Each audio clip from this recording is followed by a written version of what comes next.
Okay, Kara Moore. Everybody on, and then right. Well, I just need to do some quick adjustments of people because Newman's not with us today. What are you eating, Medivac? Pizza or pizza dough. Oh, nice. And Newman needs to move up there. And Fishy is perfect there. And Hammond needs to move here because he's not there. And then I can move Mr. Pickles into... Everybody seems to be eating. Is everybody busy eating? So, Fishy, are you eating something? I'm not at the moment, but I am drinking tea. Oh no, close enough. That is good. That right. I need to start recording the audio. For that, record. Recording in progress. Good. Recording is in progress. Fantastic. Oh no, it's not progress. It's progress. Progress. Welcome in, everyone. How exciting. I feel that we haven't played this game for a huge amount of time, but I'm really looking forward to it. I am seriously loving my new campaign. So you will love it too, no matter what. I don't want any negatives about my lovely new campaign at all. Your character looks so cool in... both the Zacharys are wearing shades. That's just a thing, you know, that people Zachary. You have to wear shades. Thing. Druttercup came in the chat and said, "Elite dangerous imagery represented." Yeah, my character portrait is from Elite Dangerous, and so is the background that I'm now using for my green screen. Oh, yeah, nice. A couple of Sidewinders from way back when. I mean, when we were still using Sidewinders. So it must have been a long time ago I took that screenshot. That's absolute. I just liked to bug people by sitting in front of them when they were trying to take off or land. Nice. Well, you might be able to bug somebody in this adventure when it's time to take off and land, because we're blasting off into M space. We still play with the Mithras rules, but the setting changes, and we're in outer space at the present moment in time.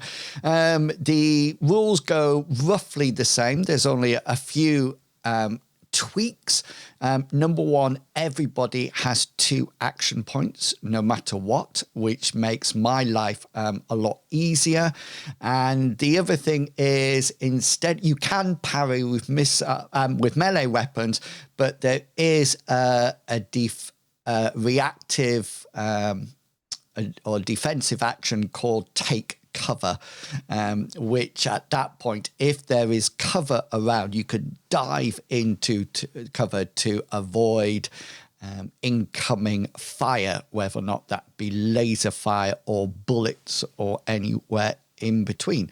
Hammond, Captain Kangaroo is... Where did he say that his friends have kidnapped him?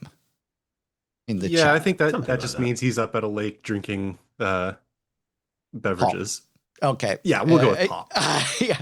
So Hammond is taking a break, but we've got Fishy along now playing M Space. So his first encounter with M Space. So hopefully he enjoys it. But we've also got the wonderful Minsk and Newman back as well.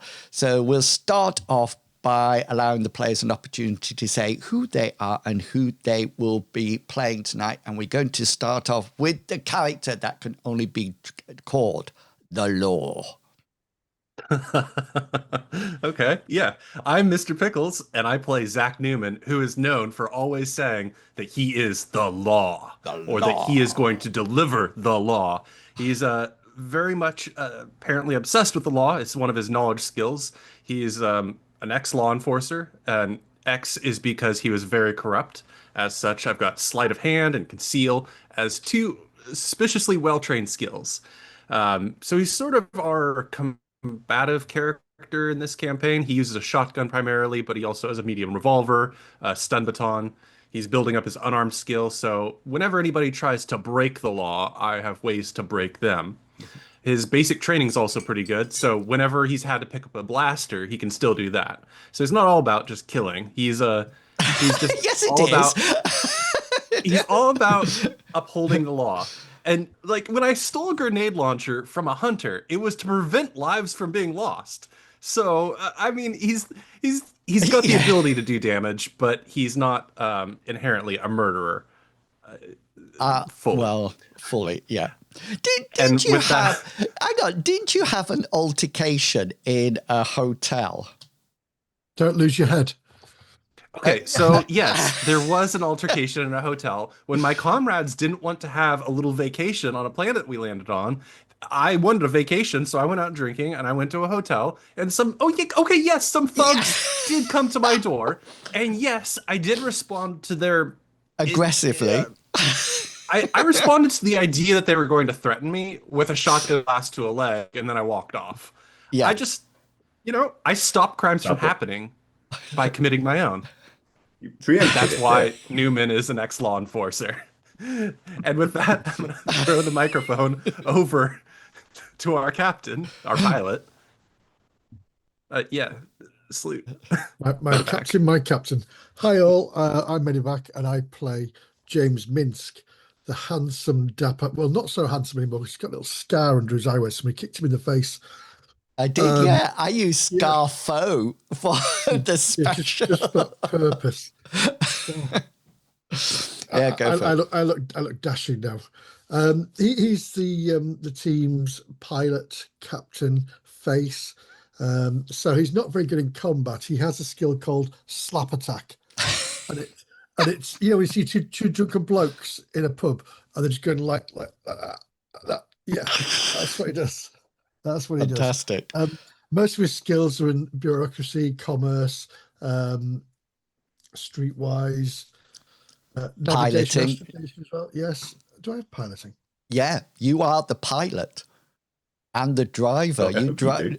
You drive the graph yeah, I do have vehicle and pilot, everything. Yes. I also am a driver. This is going to be a fun.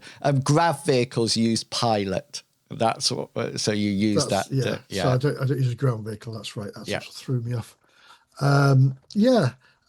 He's a talker. And you have So- something up your sleeve as well. Oh, he has a little blaster that Yeah. that can pop out into his hand. When he gets to shake somebody's hand, bang. I am. Is it Greco? No, Han Solo and Greedo. I'm Greedo. Greedo. Oh yes. Got yeah. Right. And with that, I shall pass on to our newest member of my team, Fishy. Now, Fishy, at this Hello. point, you can say anything that you wish. You can keep it all secretive if you wish, or give some tasters. It's completely up to you. Okay, so well, I'm Fishy, obviously, and I will be playing Zachary Zoran, who is a paramedic he comes from a mining dome world, so it's a hostile environment world, and he is, as a result, stricken with wanderlust, because in his growing up, he existed only within this dome. He never went outside the dome at all and knew nothing else. So he went to community college studying science, then he became a paramedic, and then eventually his wanderlust just got too much, and he announced to his family that he was going to leave and see the rest of the universe. And as a result of this, his uncle, Carl Zoran, who was head of Zoran Industries, allowed him to take with him a prototype device that he had been helping to work on. I'm frantically writing all this down so I can put it into the campaign. It's all on the character sheet. It's all on his Good. character sheet. I'm pleased to hear it. Yeah, carry on. Sorry. So yeah, he has got this this sort of wrist computer device, but like a Pip-Boy from Fallout, that is limited artificial intelligence and is his companion. It's an electroprocessor intelligence companion unit, technically, or EPIC unit. And that is his unique selling point, really. That and the fact that he actually knows a little bit about medicine and computers. Sounds. I think that'll do for now. I think that sounds absolutely fantastic. So we are going to be starting a brand new adventure, but at the end of the last adventure, everybody got 8 experience rolls. So before we set off on a new adventure, it's time to use those experience rolls. Fishy, I'm quite happy for you to keep those until you see how your character plays and then decide where to put them, or you can spend them.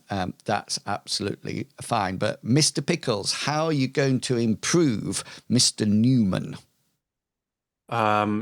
There's just 2 skills that I feel I need to dump some of these rules into, because going from Bell and Rabbit, this is embarrassing.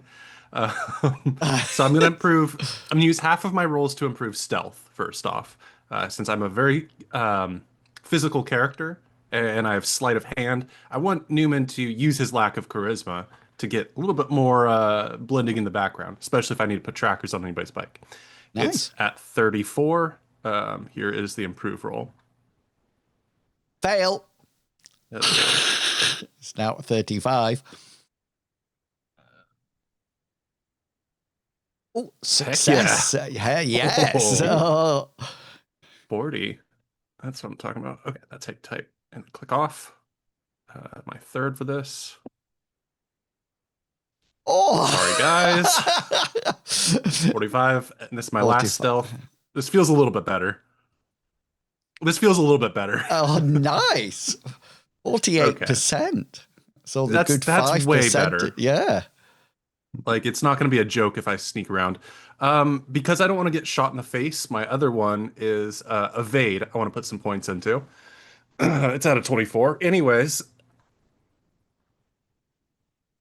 It's out of 26. That's going up. My second one for evade. Great.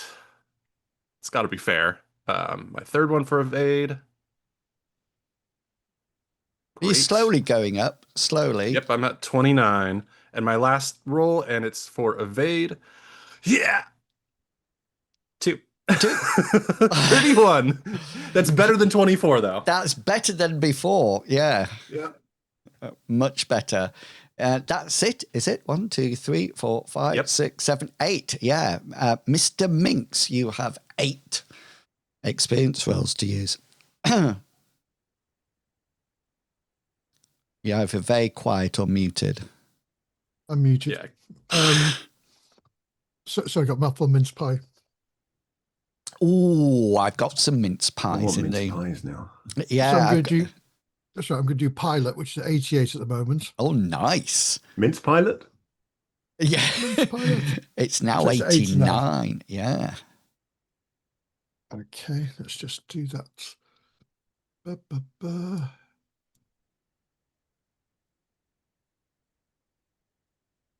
That's better. And we'll do that again because I want 90. And there you go. You have now got 90. Fantastic. Right, so that's 2. I will do influence, which is currently at 81. Your skills are nice and high, aren't they? Oh, you're getting all the fails. 82. Right, I tell you what, that's 3. So let's go on to slap attack. Slap attack is at 31. I don't know how I'm improving this because you never use it. and I've got a minus 1d2. You use it once. Yeah, damage. But I'm still not going to do it, so I'll do it. Oh, there you go. Remember when you beat up our engineer? Did I? When was as that? a distraction? Oh, yes, you did. Yes.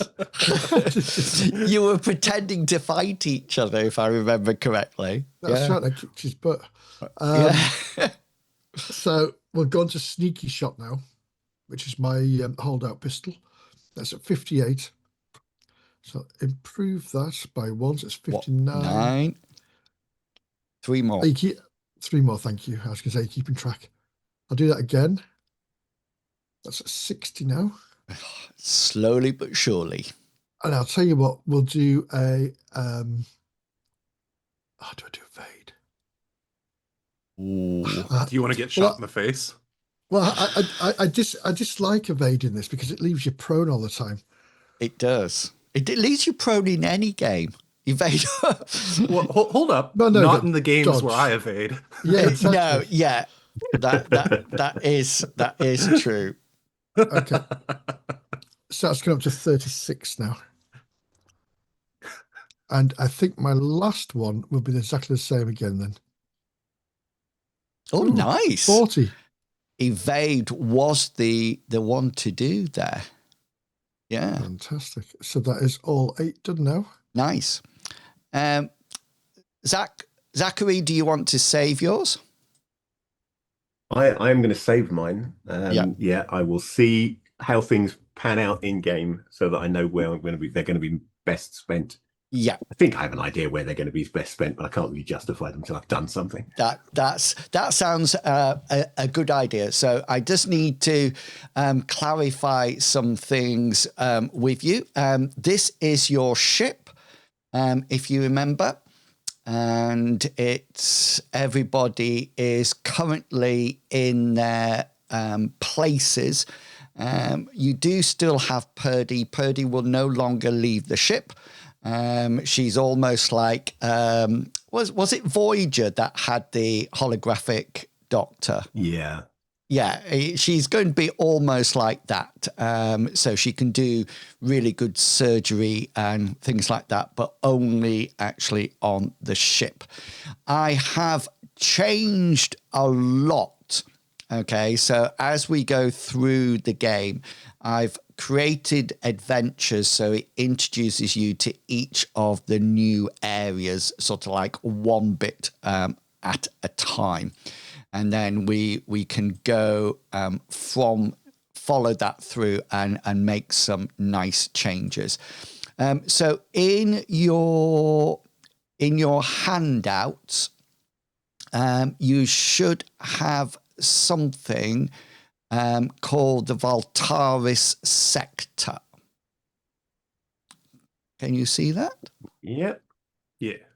Okay, then. So this is, rather than having sectors and subsectors, etc., we now have sectors that are 3x3 grids like this, and then we have districts inside. So you're currently going to be stationed in the Laveeto system that is top left at the moment. Each of these systems has the main planet in that district shares the name of the district. So I'm going to move you over to a map of Laveeto. Hopefully you can see that. Yeah. I like the What is that? is there The somebody at the door noise. of our spaceship? No, Yeah. yeah, it's people logging on and saying that they're in the stream. And it just beeps, so I know that it's somebody there. Now, you should also see something new in the middle on the Laveeto. The star. Oh, So- you can click on it. You can now, there should be a map pin Oh, yes, we there. have map Yeah. pins now, don't we? Oh, fantastic. Yeah. So you can see the actual system or Yeah. the star and the planets in that dot. Why Cool. couldn't the main planet in this system be called Danny? Be Danny Oh Laveeto. my. No, there you go. Surely it would be Lanny Laveeto. So just to let you know, space travel, it is. There's a company now called the Void Company, and the Void Company makes void gates. And void gates allow you to fly or travel from planet system to system. So you can see on the sheet there, it says things like 1 week, 2 weeks. That's the time in the void gate. So if you were to travel from Laveeto up to or down to Goodrun or something like that, that would take you 2 weeks. It takes up fuel from your void drive, but your void drives actually recharge over a period of time. It does cost you, however, to go through a void gate. Okay, so you can actually, you need to pay almost like for the fuel, but the void company takes a cut of it. And depending on your void drive, which is the same as your hyperdrive, it dictates how long it will actually take you. So each one of these is the standard. Ships with bigger drives will go quicker, but they get charged more. Smaller ships will take longer, but gets charged less. And then within each system, so if we go into the Veto system, you can see now on the actual sheet, you should be able to see it. Yeah, can you see a big thing? And then you can also on Davy 2, there should be another map pin now. Ooh, Well, that's fancy. So we only get these. Map pins are in beta for pro users at the moment, but I can use it. They're quite nice. For example, when we use a lot of maps, I can put pictures on it as well. So if you go to certain places, it can sort of like reveal what is actually there. The other thing that you might want to do is actually keep open the World Anvil site, because everything is also on the World Anvil site and is available for you to see. So anything up there you can gain from the computer, etc., etc. So if I just pop the link in there, if you don't have it already. So if you go down to the Laveeto district further down, you can open that up, and then it will tell you, you can then go to the Laveeto system Davy 4, and that will give you all the information about the planets and what's there. And then you can see, so it's got rock planets and terrestrial planet, etc. And then down at the bottom, you can then open up what the actual planet is called, which is called the Sinwell. So I will talk about all these things as we go along, but please feel free to keep that open and use information that comes across as you sort of like arrive. So I'm going to send you over. Hopefully now you can see the starport. Yes. Ooh, that's nice. Yeah. I've been busy, haven't I? Now just go where the story tells you to go. Otherwise there'll be trouble, I tell you. Okay, then, here we go. Life is going well at the moment. You have successfully completed several jobs and your credit accounts are full. At this point, I would like you all to roll a D100 and multiply it by 1,000, and that will be how many credits you have in your account. And then Minsk, if you do yours twice, the second one is how much you have in your ship's account, i.e. your party's account. Go. Or Newman's. I think I did mine wrong. I think you did as well. You just need... Hang on, what did you... Well, I'll just multiply it normally. I think I messed up the syntax. It's because it's a star. It's an asterisk, not a multiply. Oh, foolish. Yeah. So Minsk has got 94,000. Newman, you've got 39,000. Zachary, you've got 10,000. I need Minsk, can you do one for the ship as well?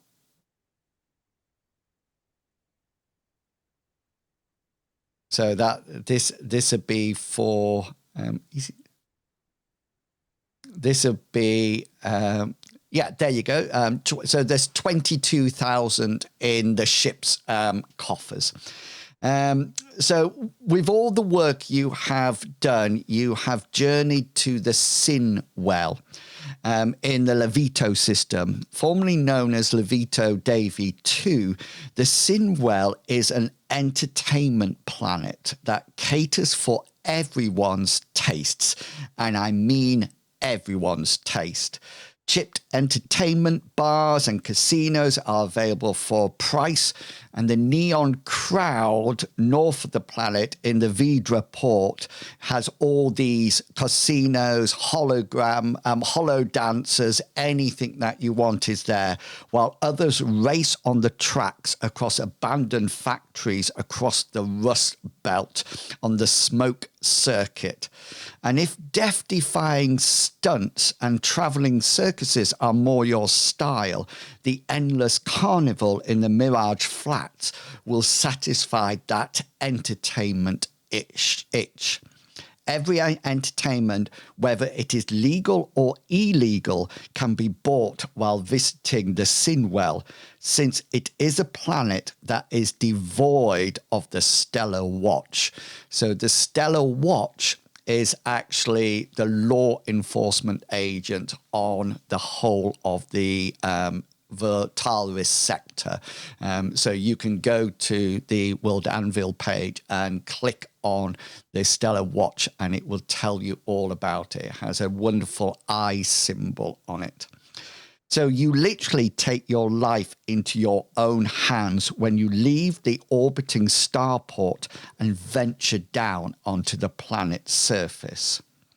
However, before you descend to the planet, out of pure habit, you are browsing the grid. And this is, if you remember, I showed you last week an example of that. This is where you can pick up jobs or cargo, etc. And you see an urgent request from a patron called Jake Mirror Shades. Seems a good idea to mix business with pleasure on this trip. And you decide to reply to the message and possibly gain a few credits.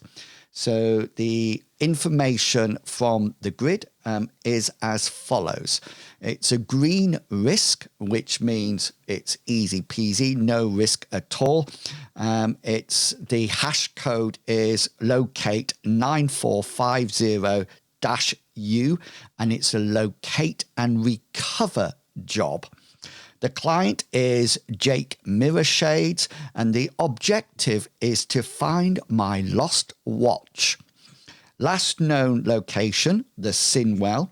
Conditions needs to be completed in the next few days. Requirements, discretion, reliability, and speed. Risk level, green, low. Payment, 5,000 credits, plus a bonus of 75% if completed within 2 days. Note, client request discretion. And as always, there is a communications number to actually get in touch via video to either arrange the deal or to meet face to face. Discretion about a watch? Seems Depends where he odd. left it, I suppose. Oh, yeah. That was Yeah. There probably could be at a more to strip it club. than that.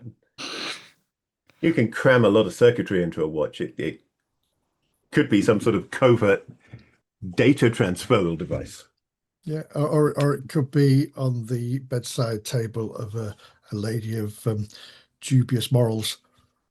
I don't think anybody going by the name Mirror Shades is going to be too fussed about that. It could be on the bedside of a lady who is married to someone with a temper. Can we look up this person, Mirror Shades, before we contact them? Yeah, that would be do a would little be my social media instinct. crawl, see if this is like a billionaire. That sounds good. Yeah, by all means. What skill would you like to use? Do we have research in this game? I think we have research, don't we? We do. I have research. It's not very Yeah. high, but I have it. I would Yes. like to use the skill of one of my friends doing the research. Okay then. Okay, so Zachary, you can roll your research. Yeah, I should have Minsk, chosen research as a skill for my epic, I feel. It would be better at it than me. he generally knows knowledge. Then again, no, Oh, beautiful. You're good. You're good. And Minsk, are you researching, or are you just letting the grunts do it? No, I'm gonna look at this thing with keys in front of me called a keyboard, apparently. Yeah. And type into it and see what happens. No. Nope. You actually, I got sidetracked by the cat on the piano. yeah, you actually start pressing a key and your blaster shoots out and destroys the keyboard. He's swiley. Newman, what's going to be your plan? I'm interested. I was you presuming say- I would watch over the shoulder of our I thought researchers. I thought you were going to contact someone. Oh That's no, what- we need to research this guy before we contact him. Oh, I thought you were contacting a contact to find out what to know, to find out about Jake Mirashades. That's what I thought you were doing. Actually, that's that a would be genius very idea. Shadowrun to do that. Oh! I want to be texting Angel Bright. Angel Bright being whom? She is the rich journalist that I saved in one of the prior adventures. It was when the sniper shot came out, I believe, and I tackled her with my critical you evade. did. That's right. And now she loves you. Yeah. And as you saw, my evade is not good, so that was sort of a weird moment where I got a 1. You actually threw yourself in front of a sniper shot, didn't you? I remember that. Yeah. And I've texted her a few times since, but she usually doesn't respond. Do we have a percentage set up for her, like a We passion? do. Yeah. She go is at ahead. a 43 for me. Okay, then go for it. I also have my ex-military pink-haired friend Carly, but I don't think she would know much about this. Go with So- your journalist. Yeah, go for it. Hey, babe. I know she's not picking up. Unless you... It just goes, "Hi, I'm not available at the moment. Call back later." Yeah, and that. However, Zachary, you do come up with some information about Jake Mirashades. You actually find the information on the social media platforms. It seems to be on everything. He seems to be a patron, somebody who supports new and rising stars. He has several people, entertainers that he's actually supporting at the moment. And he seems to be tweeting or sending out social media comments about them, about how good they are and how wonderful they are. They seem to be all singers / dancers rather than, they don't seem to be comedians or anything like that. Think as something like Britain's Got Talent, Simon Cowell. So not actually a producer or anything like that. It's like just, an agent and a producer and a promoter. yes, yeah. And he seems to be he seems to have very new people. He doesn't seem to be as big as somebody like Simon Cowell. He just seems to be low end. But he is very prolific on the social media platforms, and he seems generally, the odd person trolls him now and again, but he seems to be quite respected on the social media platforms. You could be right. He could well be looking to maintain his reputation here. So, or it could be one of his clients. Maybe it's not his watch at all. Maybe he's trying to protect the reputation of one of his clients. Either way, this seems like a legit job. Yeah, should we meet him so you get the feel of him there, see if it is his client or him? Because we'll need to get a description or a picture of the watcher. Yeah, well, Otherwise- obviously we're going to want to talk to him if we're going to do the job, aren't we? So Yeah, we should don't want to probably go do looking for like a Cartier and come back with a Casio. that. So you can reply to the grid method message and arrange to meet. Where would you like to meet, Minsk?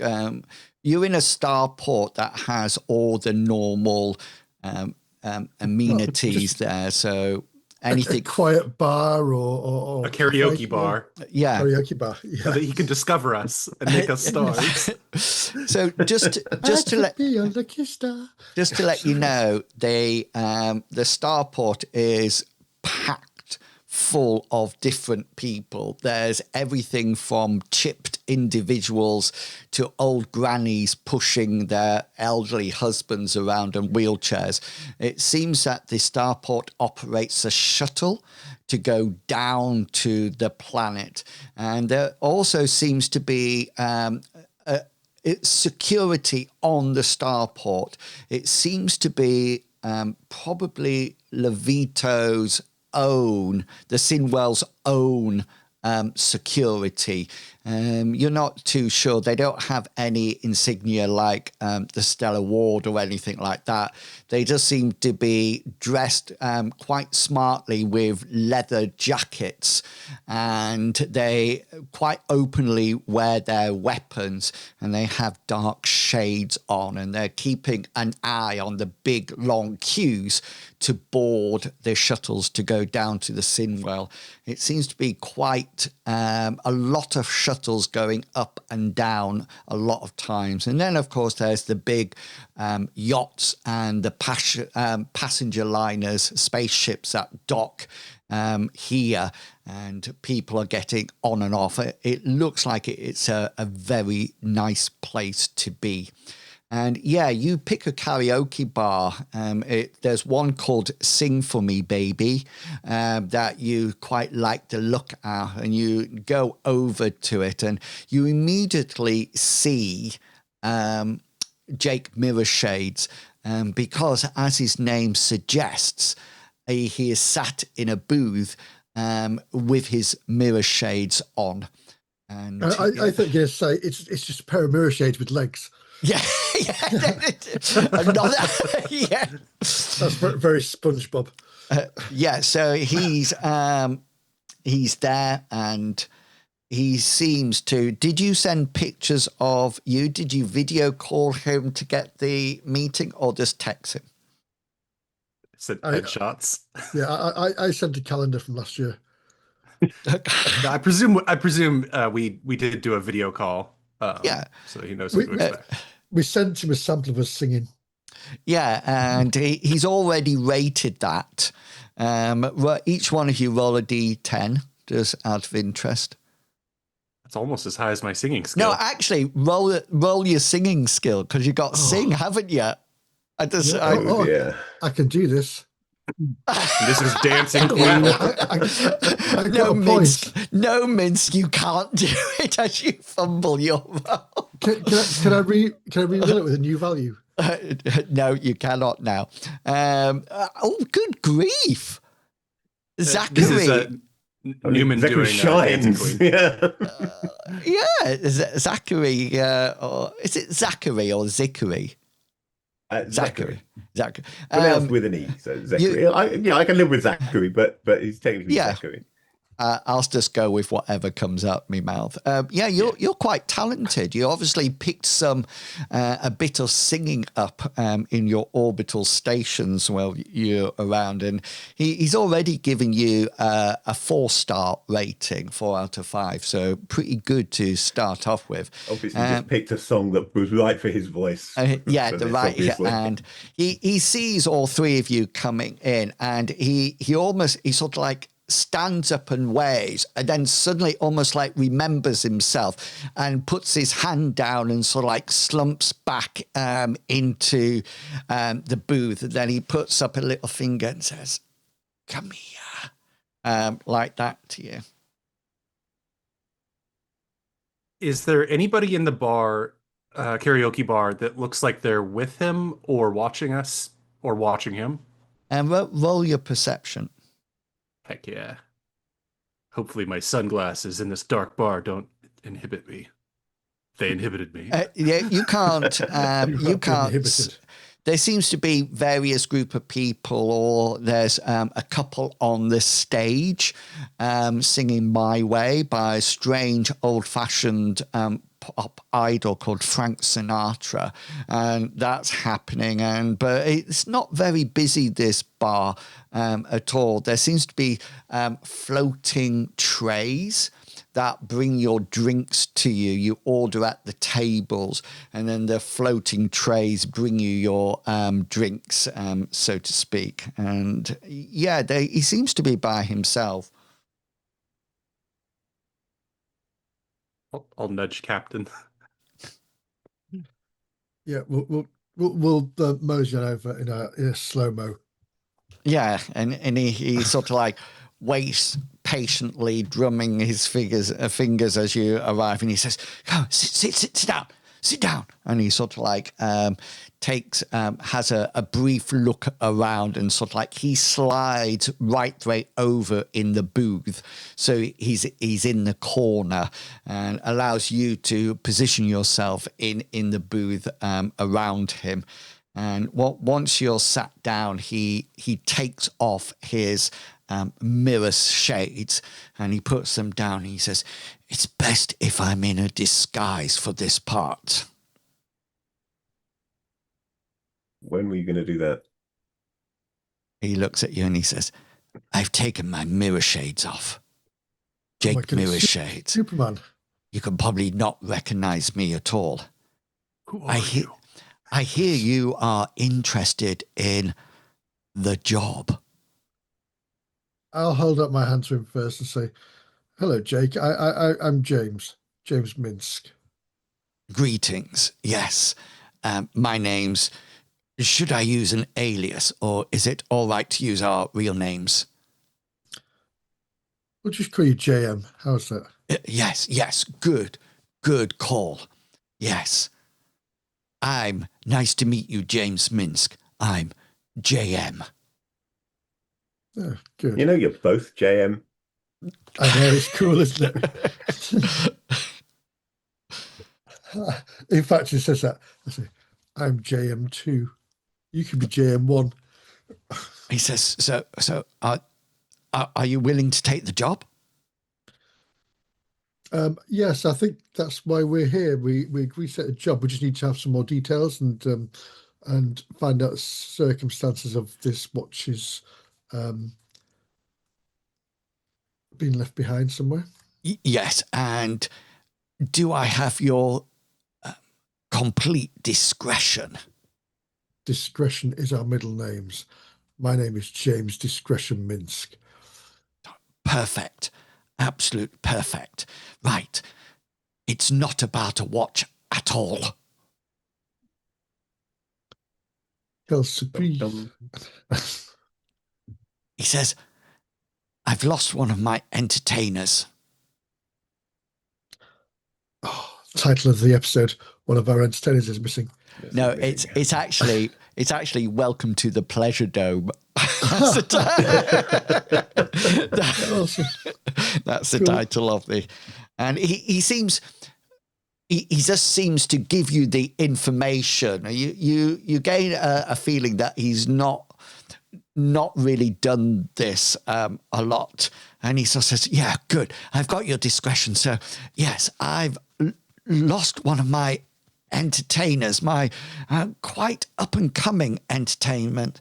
Their name is Meeko. That's MEE-CO. And yes, they are a singer and dancing star. They were performing at the Starfall Dome bar last night in the Neon Crowd district, and, well, disappeared while on the stage." While on the stage? Yes. Well, everything was going according to plan. There was the usual DBO, and then when that finished, they are gone. Do you have video footage of this performance? Unfortunately, I was up here, but my head of security, Mark Bannister, and the rest of the crew are still on the planet.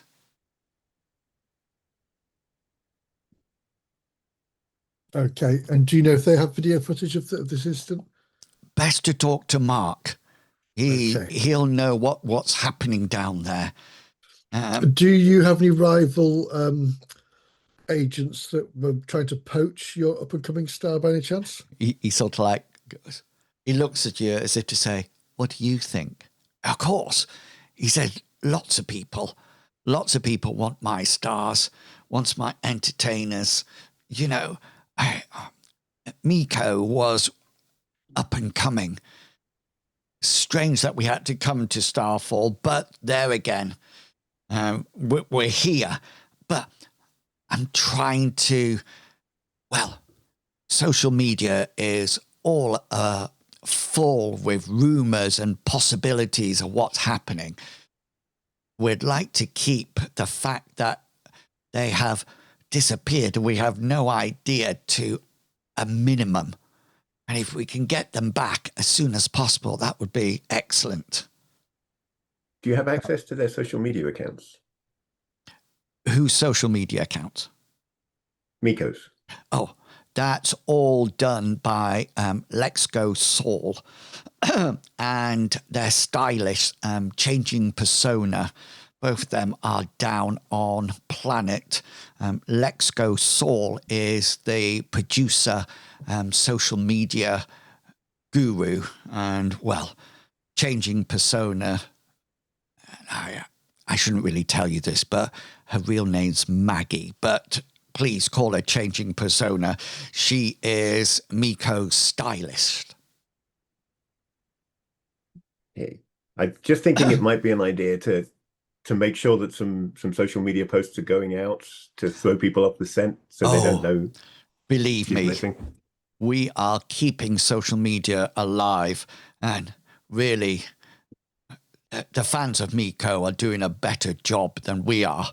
There's rumors and quite a few accusations as well, including, well, saying that we shouldn't really have come to this lawless planet, but that's nothing to do with you people.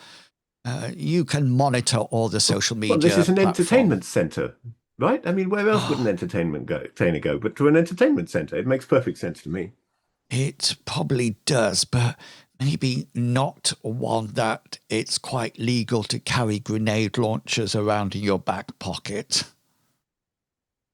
I suppose it depends on the image you want to present, doesn't it? Yes.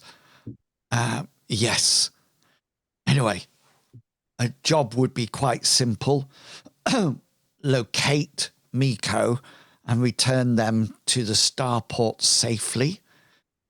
Hopefully maintain a low profile and, well, deal with anything else.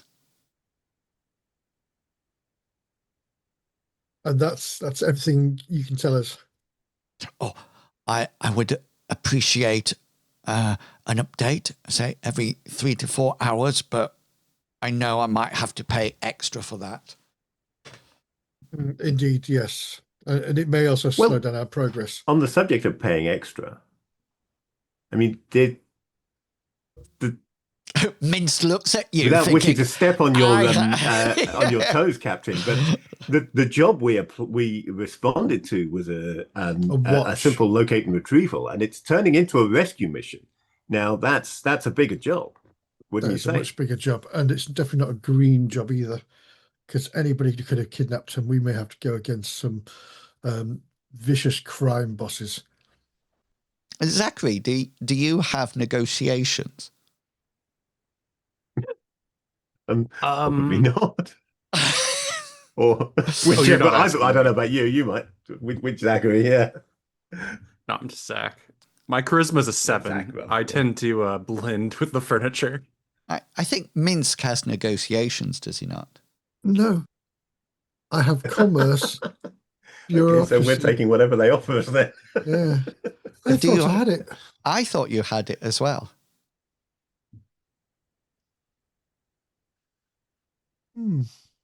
Or does it? Is it your influence? I'm sure you had influence was what I used, I think, before. Yes, I mean, 82. Yeah.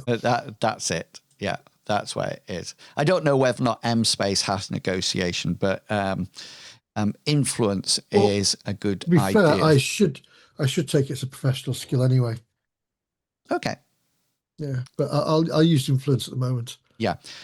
Okay. So you can roll your negotiation as you and Mirror Shade. And first of all, just roll your ins. Keep that one. You can keep that one. But can you roll your insight as well? I can. Okay. So using your insight, you realize that Jake Mirrorshades is trying to make a quick deal. Okay, and therefore his role is not going to be standard. It's going to be hard when he comes to do his role. Let me just. Well, I got the best roll ever. You got 82, did you not? 82 out of 82. Yeah, which is nice. So this Pretty awesome. This is my influence, which is this one. I got one better. Yeah. So he fails his role altogether. So you have a choice. You can either increase the basic payment or increase the bonus if it's completed within 2 days. What would you like to? It's currently 5,000 credits with a bonus of 75% if completed within 2 days. So you can either increase the base amount or increase the bonus. If I increase the base amount, we increase the bonus anyway if we do it in 2 days.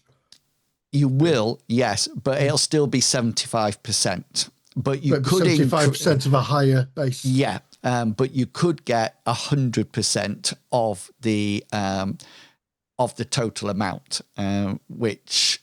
But we could also take 3 days. Yeah, yes, exactly. I'd rather increase the base, the initial payment. Okay, then. So roll 1d4 plus 1, and that is how many thousands of credits you increase it by. Just to let you know, if you had a critical success, it would have been 2 d4s plus 2 to the roll. 3. So you're now going to get 8,000 credits. The other thing that Jake Mirror provides with you is an open credit line. So anything that you have to buy while you're down on planet, you can use this credit line, and he will pay for things up to a reasonable amount. So we can't get a new starship. No, just to also let you know, he says that the team will meet you on planet, and they actually have a suite in the local hotel, which you are very welcome to stay in while you're down there. You won't have any expenditure once you're down there and actually in the area. So I can save my 94,000 credits then. Yes. And I can just spend this money from this to buy a new hat. We're obviously going to need to blend in down there, so I'm afraid we're going to have to use the expense account to buy a luxury grab limo. Yeah, well, a couple more questions before you go, JM. I've just put the map. I just pulled you over onto the map for. Have you got a picture of this lady? He has. They're actually non-binary. They go with the pronouns they, them. Miko. So I'm going to flick out my pistol and just shoot myself in the head now. You know I'm going to slip up. I know, and you lose.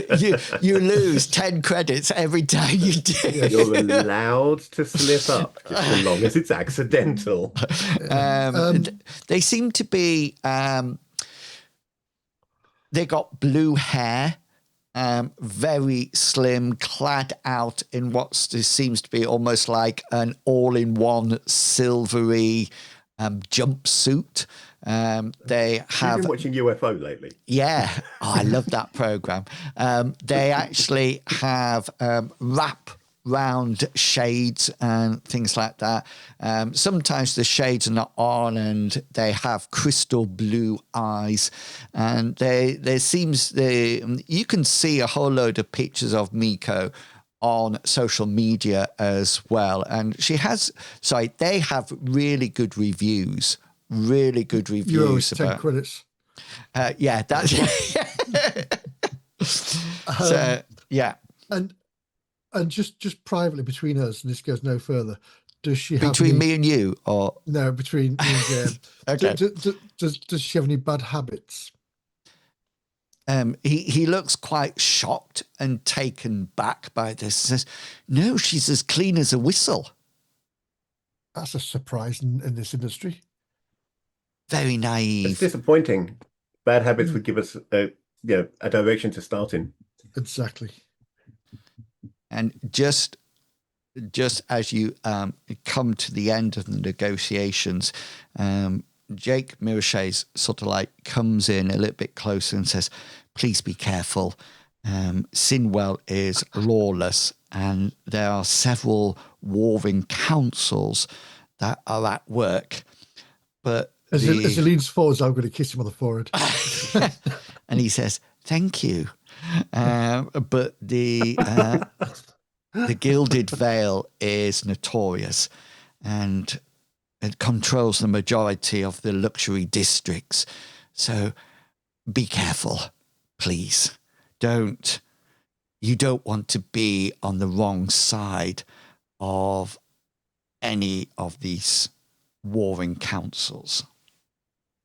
It'll be fine. We're not planning on treading on any toes. Unless we have to get the job done. The law!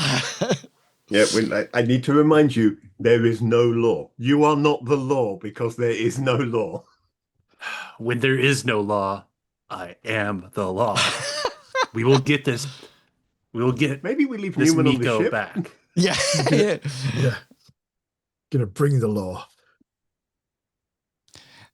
So is there anything that you would like to participate or organize before heading down? It is lawless. So the law level is literally 0. So anything goes on the planet. There doesn't seem to be any weapon checks going on throughout the starport, or even docking onto the shuttles. But there does seem to be quite long queues, and these leather jacket security people walking around. They seem to be tapping stun buttons as well, or for Newman, it's into the hand and going, yeah. They're using stun buttons, or for our American viewers, batons, because I know that's how you. I understand now. Is there anything that you would like to do? Yes. Well, I approve of the stun batons.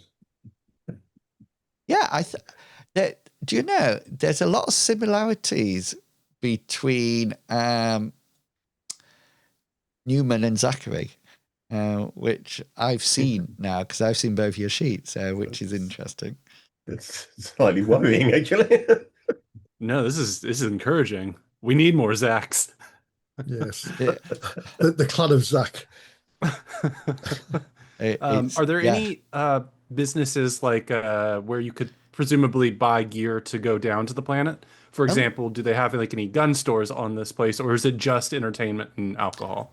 Well, as you will know if you have the World Anvil site up, I didn't prime Mr. Pickles with this, by the way.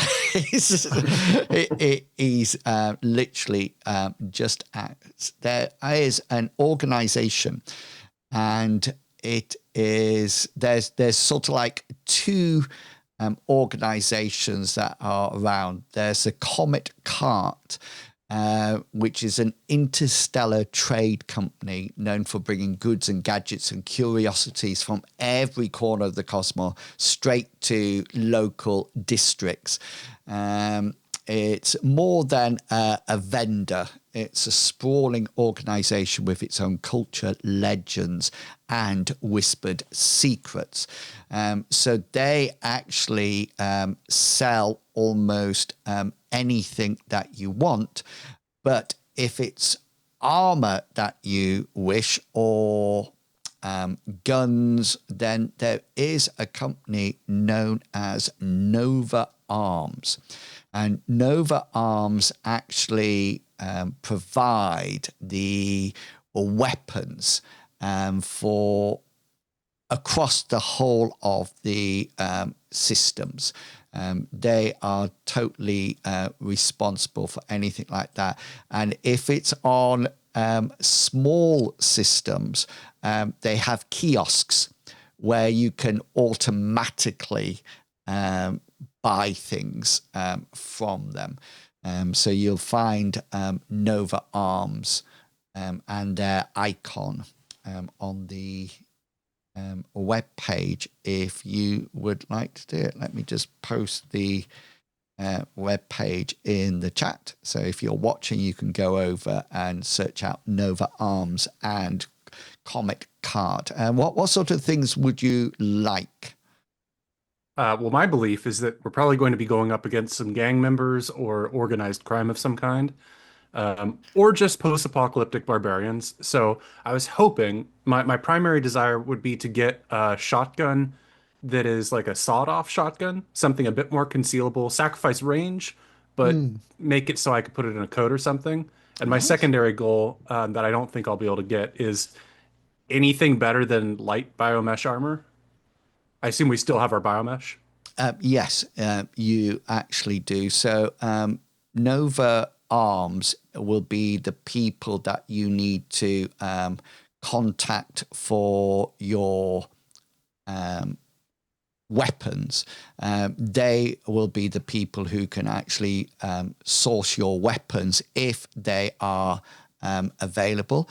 And then they will also maybe have the possibility of having increased armor as well. And now, just to let you know, the money is working slightly different now. So what happens is that everything just has a rank.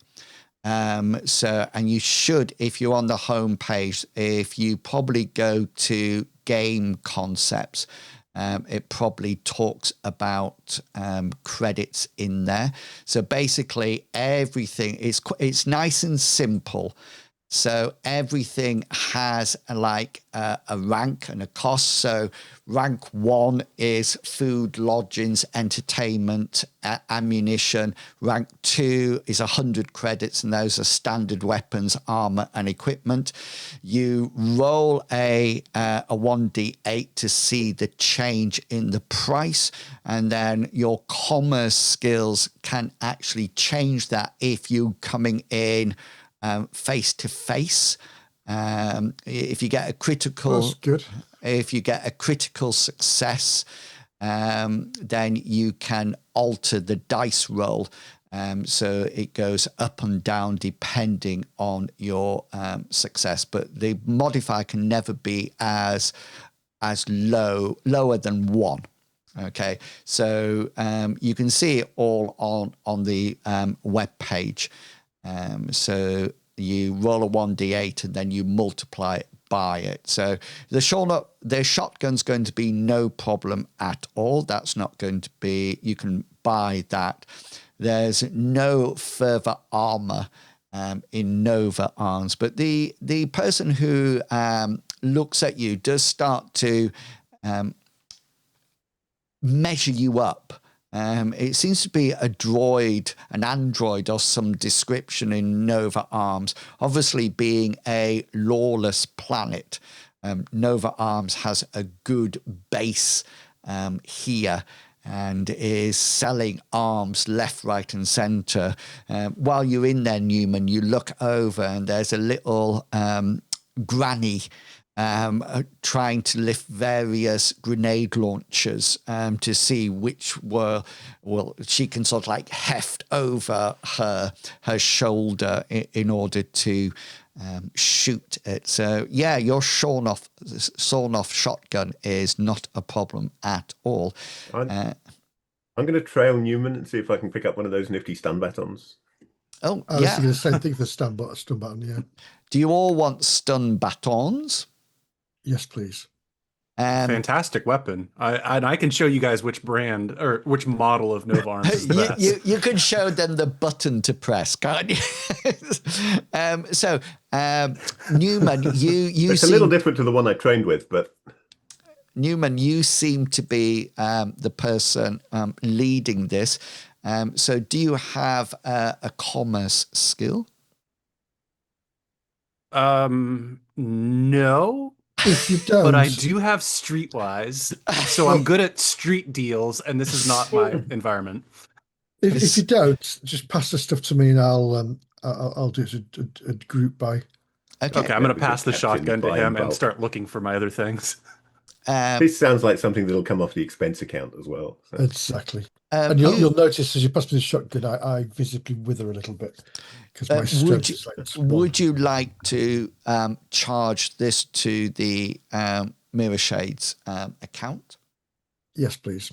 Okay, then do you wish to roll your commerce on it or just pay the maximum amount? No, I'll try my commerce because, Okay, then. So roll your duty to our employer. Oh, to provide value. Critical success. Okay, then. So roll so free. Roll a 1d8, and then you're going to take 2 off the score. Okay. Oh, God damn. Excellent. Good roll. Good roll.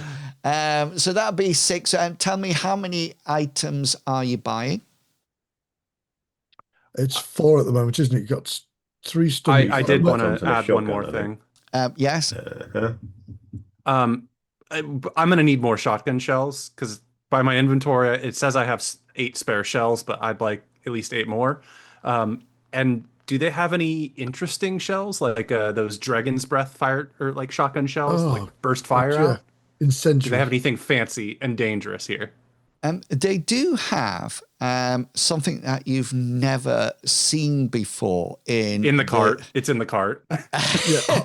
Hollow point shotgun shell.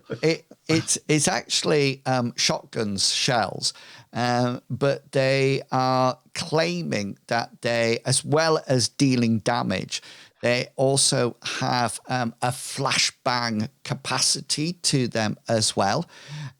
So when you fire them, as well as doing damage, there's also a huge flash at the same time. The android gets really excited about it when you take an interest in it and adds at the point, please remember, sir, that these only have a 42% chance of succeeding.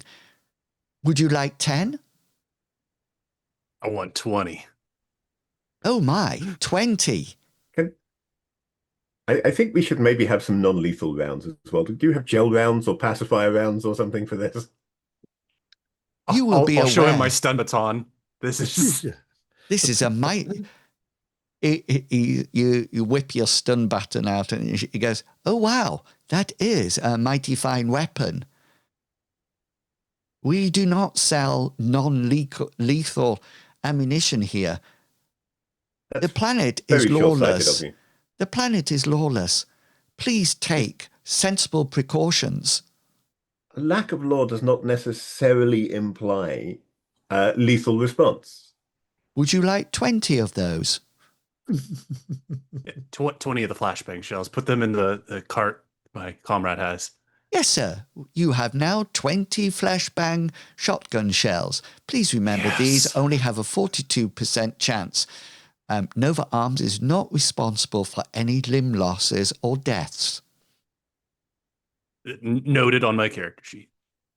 So we have got, let me get this right, 4 weapons. Yeah. And The shotgun, 2 batons, and shells. oh, right. Only 2. But Yeah, you've got you your have own. a baton, don't you? Yeah. So only 2 batons. Wait, are okay. these better than my baton? Is it worth No. getting one for Hammond as well? No, he can get one by himself. He you'll have His the own fault for card not being Minsk. That's right. I don't know if we want our elderly man to have that. Would you like to buy him a baton as well? Yes, please. Okay. Just so he doesn't feel left out. Because He's otherwise- gonna give himself a heart attack when he trips on it and electrocutes himself. Well, so, then we can use a stun button to start his heart again, can't we? so that's 3 batons, which is going to be each at 600 credit. So that's going to be. I want to throw one, go out to the ship and throw one through like one of the entrance holes and say, button down the holes. 3 and then shotgun shells. Did you say 20 of them. 20 of them? So these 42% chance.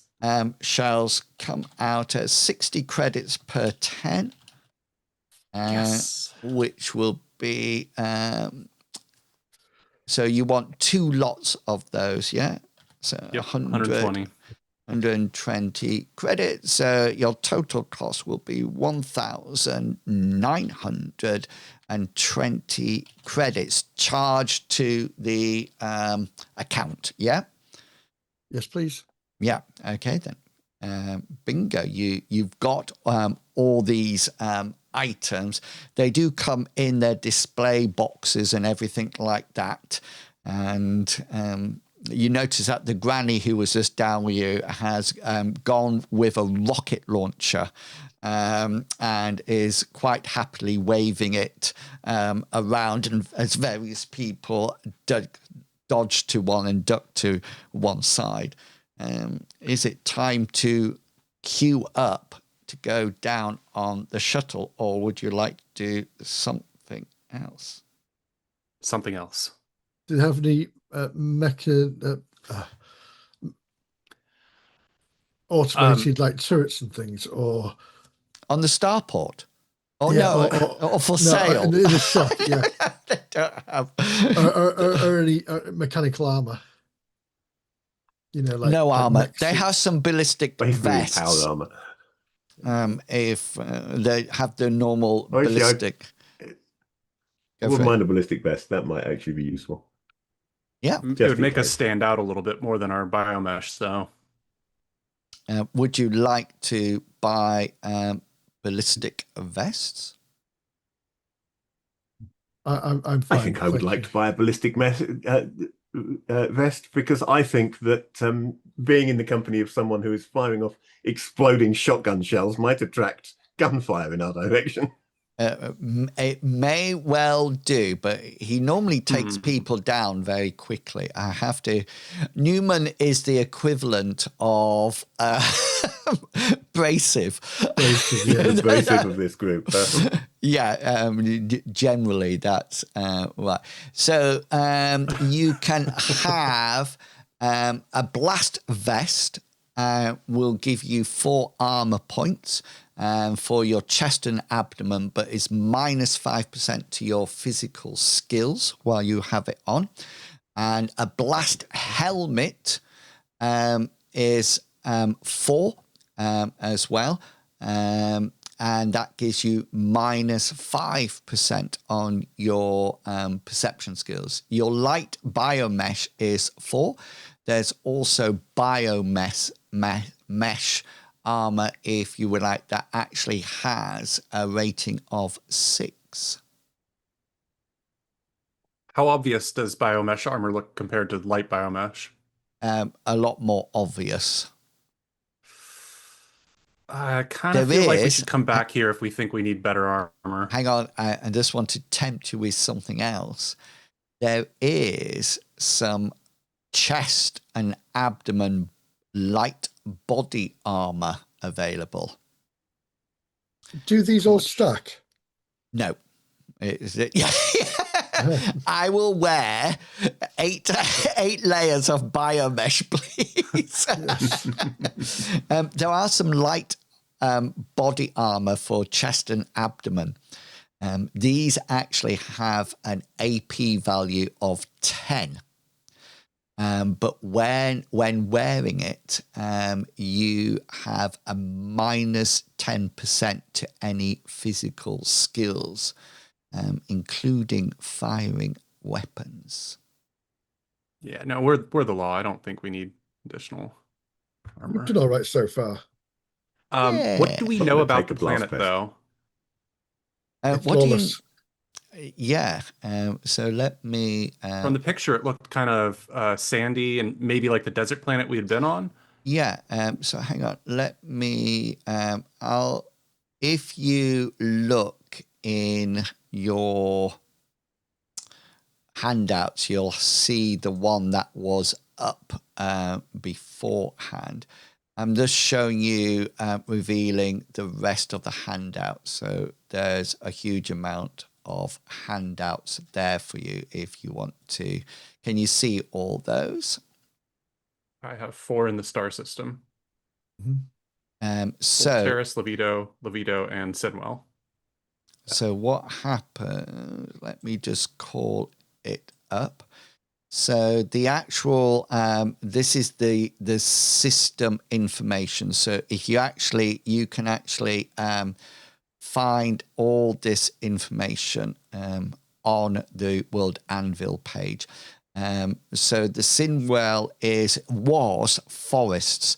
It was huge amounts of forest areas, and it's all been deforested. It's been cut down, and that has led to erosion and creating quite an arid landscape. If you could see the original soil on the racetracks and on the open plains, you can see this arid, almost. It's not desert. It's just solid rock with huge amount of erosion. But in the Neon Crown, there's just huge pleasure domes everywhere. The temperature ranges between -5 and 29 degrees Celsius. It's about 15 to 49% covered with water, 26 hours in a day, so slightly more. It's got 0 law, and the inhabitants and species is very high, and mostly humans. Mostly humans. Mostly. Sounds like human, mostly human. I'm technically new formula human, but I don't even know what that means. It has minimum gravity, so 1G. It has the planet has 3 moons. If you're interested in that sort of thing, it has normal breathable air. There's no need for suits or anything like that. Does it have much in the way of pollutants or like smoke or smog? Out in the areas with the racetrack and the circus area, yes, huge amount. But in the Vidra Port, in the Neon Crown area, everything is artificially maintained by huge atmosphere converters. So it's rumored to have perfectly clean air, although that's probably slightly incorrect. I suggest we get at least some temporary, like not gas masks, but like those rebreathers that you put on your face that might filter air a little bit. If we can find those, I think we should get some and just make sure we have extra water. To be fair, I think we take those as standard anyway, purely in case we encounter any any gas grenades or any, pacification. Well, let's make sure our filters are up to date then and have been replaced recently. Let's make sure we have water-filled canteens. Yeah. And then I think I'm ready to queue up. And then everybody gets a purple backpack so we can all find each other. Invite with a little flag. Your little flag in it, yeah. So you will all have your normal comm links. Please remember that they can be either handheld, wrist mounted, or on a headset. It's completely up to you. You do carry information that you can log on to computers if you wish. And yeah, you can have filterable air filters in the form of gas masks. If you wish, you can either carry them around or put them in your luggage as you head down. We have some water in canteens. You probably don't need water in canteens in the entertainment. I mean, initially, at least, we're going to the Neon Crown, so I don't think that's really going to be an issue then, is it? No, I'm looking forward to problems before we have them, and if we have to go out. I see where you're going. I agree. We should have some you guys remember when we had to go out into the desert and there was all that radiation such, and we get to the camp and it gets bombed. Now, I'm not saying water would have helped us there. Yeah, so you never know what can happen. You're lined up with your new weapons and sort of like tents and water skins, and you're getting a little bit of strange looks from the teenagers who are going down that have crop tops on and very high cut shorts, and there's this Newman looks like he's going on a camping visit. I just love hiking. I am the hiker. I'll look sheepishly at all the holiday makers and just say, really into outdoor pursuits. Yeah. And somebody says, "Oh, make sure you go to the racetracks there for fun." And you get in your queues.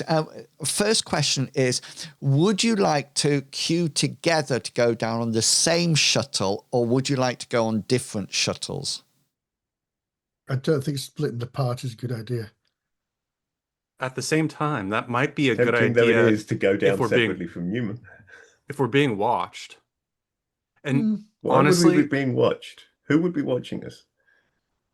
You never know. But We'd also have to make sure we go to the same starport when we get down there, or the same landing port, because there's three different shuttles, they could be going to three different areas. After we start asking questions, then people may be watching us. At the moment, and unless they were following JM and watched our meeting, in which case they know who we all are anyway, then there's no reason for them to be watching us. So you don't think there's any value of me getting out of line, going to one of those shops and getting one of those shirts that says all I love to do is hike the smoke circuit. I'm just a Rust Belt queen. No, I think you're right. I think it would suit you. I think it would absolutely fit with your general demeanor, but I don't think it would actually have value. No. Then let's stay in line together and just keep on trucking. It would probably take more time, and time is of the essence anyways. And to be fair, the amount of time we're going to spend in this queue, we're going to get to know all these people anyway. So I really want that shirt. As you line up ready to go on your hiking gear, it seems that you have attracted the attention of some of the on-board security guards. And you notice that four of them come over to you, and the one who appears to be the leader comes up and says, "This is just a routine check. You will need to answer some questions before we can allow you onto the shuttle. Only questions, don't worry. We don't want to interrupt your entertainment. The faster you cooperate, the faster you'll get down onto the planet." Ask away, my good man. And at that point, we will take our break because it's past. So we'll be back at quarter two. Can we start a fight before we even hit the planet? Yeah. We will be back in 15 minutes. So please do go away and get something to eat and drink, and we'll be back real soon. Okay, see ya. There'll be no fight. We're all stun button buddies. Dive straight back into this. So so we left it with what appears to be for the starport security guards coming over to you and asking you to step out of line for some routine checks. And the guy in charge says to you, don't worry, these are just routine. We have to do random checks. It shouldn't take too long. And he sort of like brings out his data pad and taps some buttons. And he said, question 1, he says, he seems to be addressing all of you. Purpose of visit.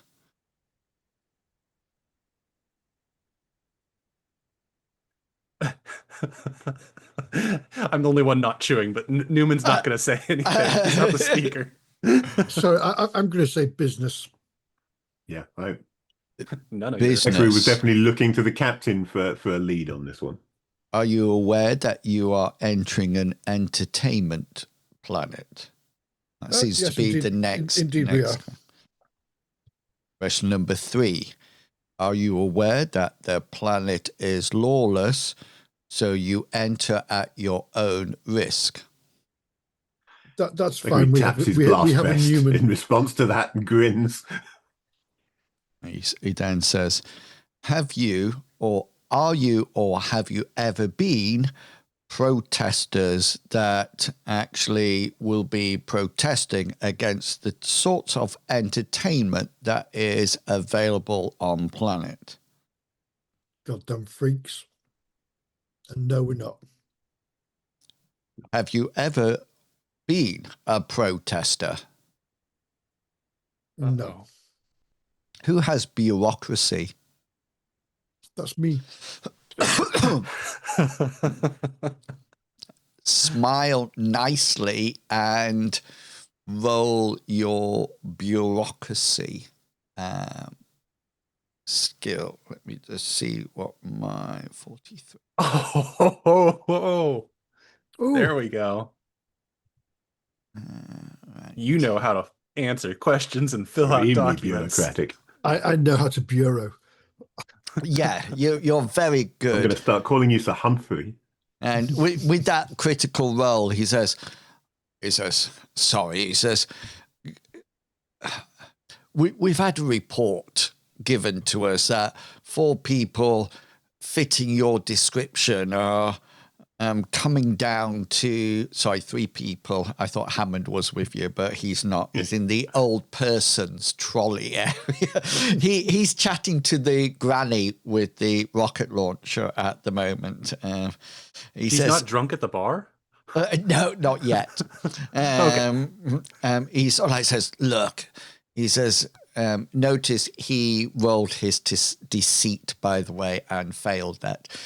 He says, we've had this report that 3 people matching your description will be coming down on planet. And they said you are protesters, but we can see that you're not some hippie crowd of people that are protesting against the wonderful entertainment value of the neon crowd. Strictly amateur testers. Why would people protest on the planet? 'Cause you just shoot them, don't you? Oh, I know, but such a mess to clean up afterwards. I mean, Yeah, but I bet you book a day off for it, though, wouldn't you? oh, well, he says, I'm quite lucky. He says, I just work here.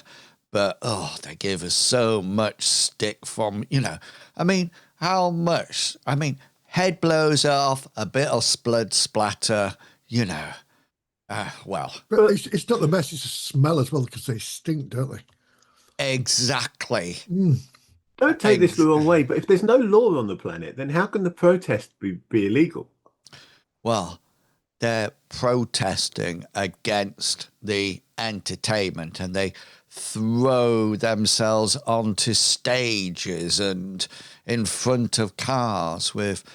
But then surely the crowds will deal with them. Well, he says, really and truly, the vehicles deal with them. But like I said, it's not the killing that is the problem. It's the mess that comes afterwards. Oh, and the crying family members and life insurance. Good grief. How can they still pay out life insurance when they themselves ask them for trouble? It should be under a suicide clause. Exactly. And he sort of like puts out his hand to shake yours. Be careful. To shake your hand, and sort of like says, anyway, no offense. We're just doing our jobs. But like I said, we had a tip off. Can I just say? I'll shake his hand and I'll pat him on the back and said, not a problem. We've all got our jobs to do. And you're doing yours pretty damn well. He sort of like takes out his stun baton and says, yeah, we could be the stun baton brigade. As he sees all. I'll take mine out as I go, yeah. Yeah. And accidentally hit him. So let's go find some protesters. So you make your way. Waiting till they're gone. And then Zachary will say, I'm developing a deep antipathy towards this planet. The sooner we get this job done and go somewhere else, the better. Newman doesn't know what that word means, by the way. He's just nodding. Something about travel, I'm sure. It's sort of like there seems to be several shuttles boarding at any one point, and you're in the queue to go down to the Neon Crown area, which is where Miko was performing. If you remember, they were performing at the Starfall Dome, and you notice that there's other people. You slowly move forward, and then the doors close, and another shuttle comes, and the doors open, and eventually you're sat in the shuttle, and there's a lovely android face on a screen that talks in a very gentle room and voice, and so please fasten your seatbelts and prepare to head to the surface. Please be warned, do not open or put your head out of any window. We are in space. And you notice various people nodding, smiling at people. And then the Android screen says, take off in 5, 4, 3, 2, 1, and there's a pss as the airlock releases itself, and the shuttle slowly glides off and then takes a steep turn, probably going down almost as a 45-degree angle. You feel your seatbelt harnesses sort of like pull you back into the chair as they sort of like start heading down quite quickly. Ladies and gentlemen, this is your captain speaking. We are now leaving the police zone. From this moment onwards, I can do anything I want with you. And somebody whips out a grenade and chucks it at you. Yes, is there anything that you would like to do on the way down, or are you just quite happy to head down to the planet? Head down, not I'm just going to play Snake on my Epic. Yeah. Does everybody look like they're a tourist here? A person coming for recreation rather than business? They definitely look like they're going for recreation. They're mostly on your shuttle. There are people, mostly teenagers, dressed in, outrageous holographic suits and all-in-one jumpsuits and mirror shades and cyber eyes or chipped jacks. It definitely looks like walking through downtown Night City. Yes, it's definitely you're going down in the teenager area. That's what the neon crowd seems to be about. You do. Can you all roll? That's what stun batons were invented for. Yeah. Can you all roll for me a perception check?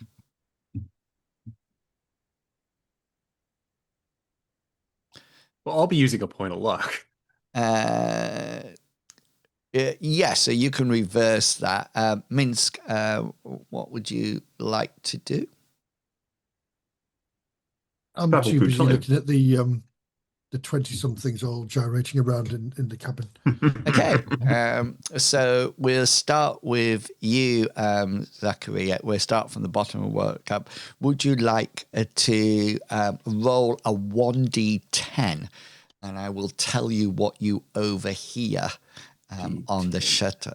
Yeah, it's only because I've got 10 options. So so you hear these two young adults talking, and it's the sort of like the essence of the chat is that since Milo has retired, I just follow Miko now.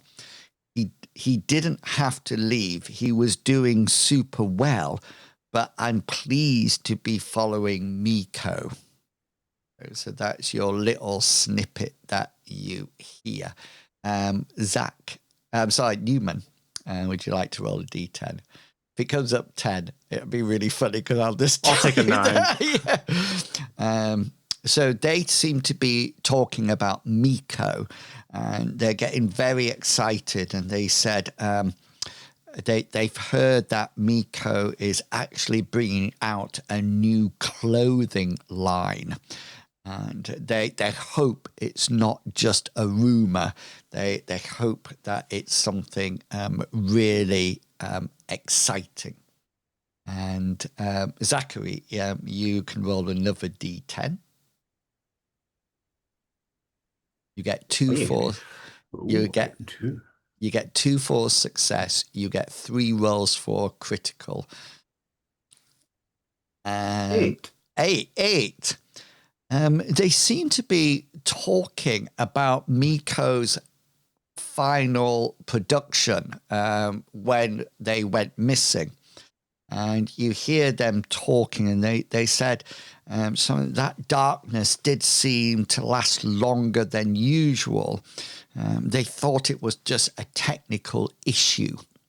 And they seem to be familiar with Miko's entertainment, the dances and what happens on stage. And finally, Newman, you get another roll. So it's nice that you're going down. Yours seems to be talking about Mark Bannister, and if you remember, that's Miko's head of security. And there's 2 teenagers talking about Mark Bannister being quite a hunk. And they seem to be fluttering and say, "Oh, he's so good." And they seem to be comparing photographs of somebody you assume is, you can't see the photographs of Mark Bannister. They say things like, "He's always in the background, isn't he? Casting his gaze over Miko, keeping them safe. So good." And at that point, as you come down, the shuttle does its last approach and lands in open air on the pad. And everybody disembarks. And so it just seems to be like a big helipad. and the shuttle seems to be landing there. Then there's a set of stairs, almost like a fire escape going down from these helipads. And then at the bottom is where you can see all the people waiting to come up through like turnstiles. And you go through this turnstile. And would you all like to roll for me your perceptions once again? There's my... Here we go.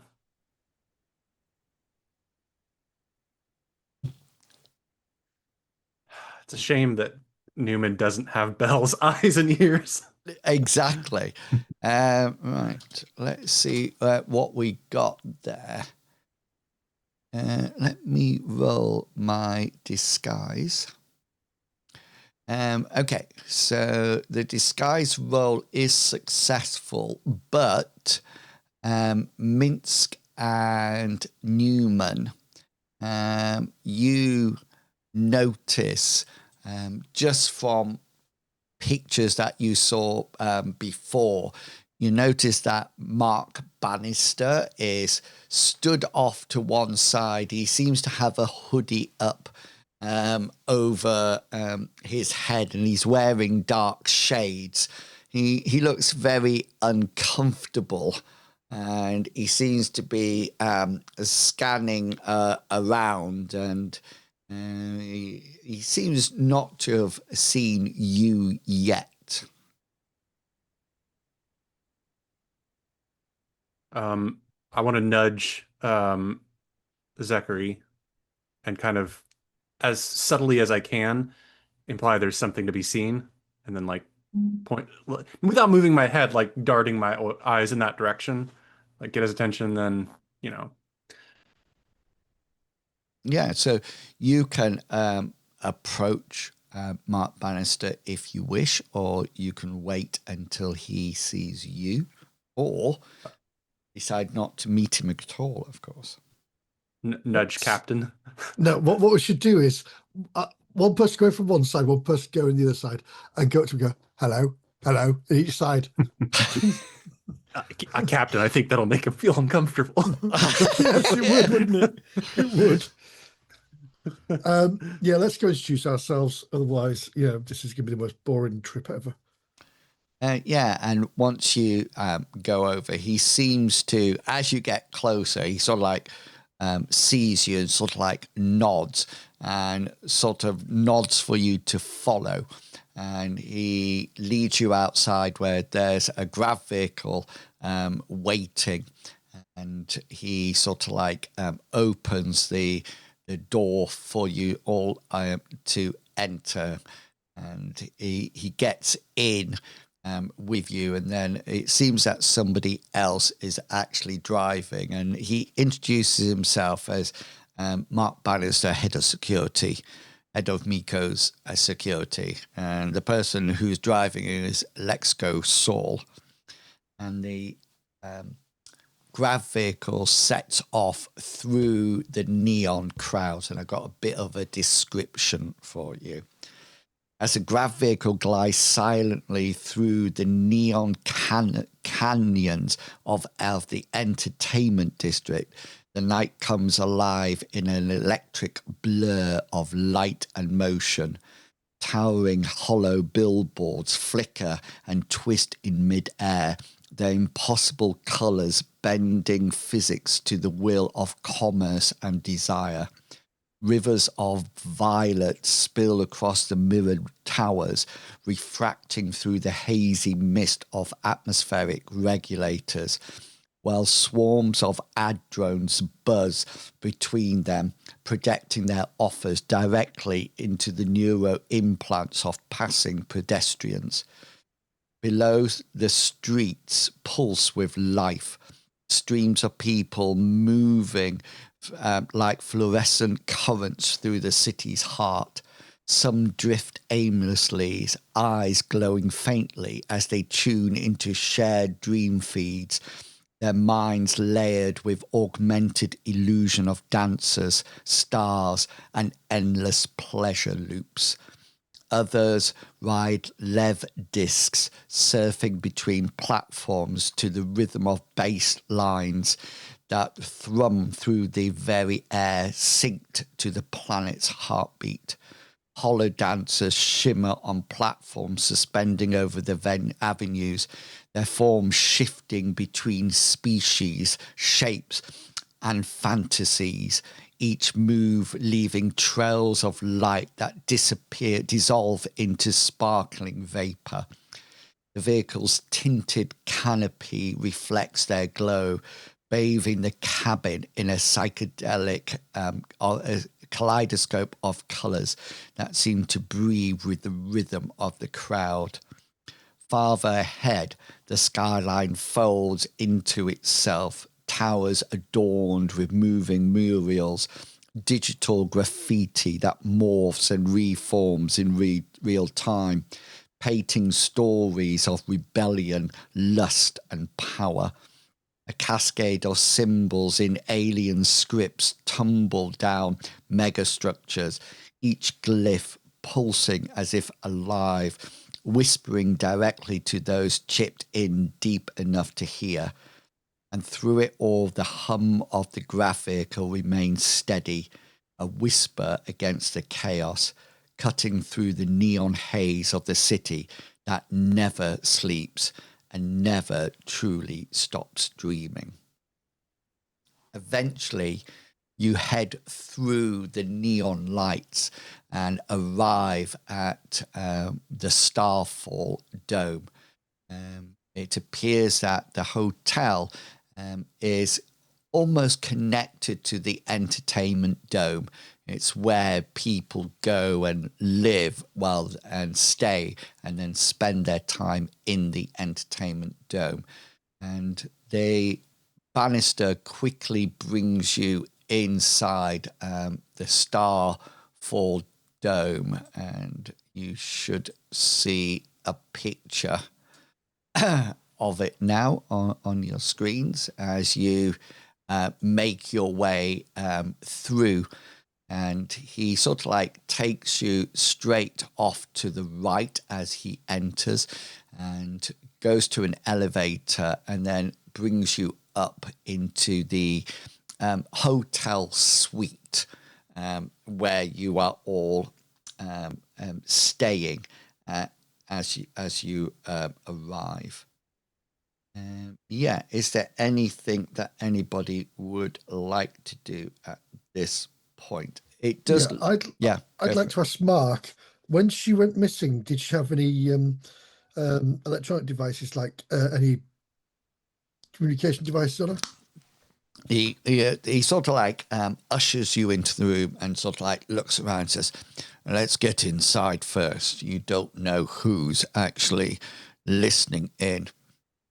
And he closes the door. And didn't you check for this area for listening devices before we came? It's all checked, he said, but people have drones in this place and listen through walls. We are in a public place. The man has a point. He introduces himself as Mark Bannister, and he's quite formal and shakes your hands, and introduces himself. The guy who was driving the grav vehicle was Lexco Saul, who is the producer and the social media. Hang on, can I just say, is that a play on words for Let's Call Saul? No. Okay. Not yet. Then he introduces. Sorry. Go. He sort of like points to this stylish lady, young, probably early 20s, who comes through, and he says, "And this is Mark, changing persona," and she sort of like comes over and shake your everybody's hand, and she says, "You can call me CP if you wish." And Pleasure to make your acquaintance, CP. they offer you drinks and sort of like offer you to sit down. And Mark Bannister sort of like looks at you all and says, right, we've been told to support you 100%. So, yeah, how can we help? Well, more I think we'd like importantly, to hear what happened from your perspective. point of view. Well, it's quite strange. So halfway through Miko's performance as a DBO, and we've had this in our act for a number of months now. It's just that moment when there's a slight pause to add tension for the next act.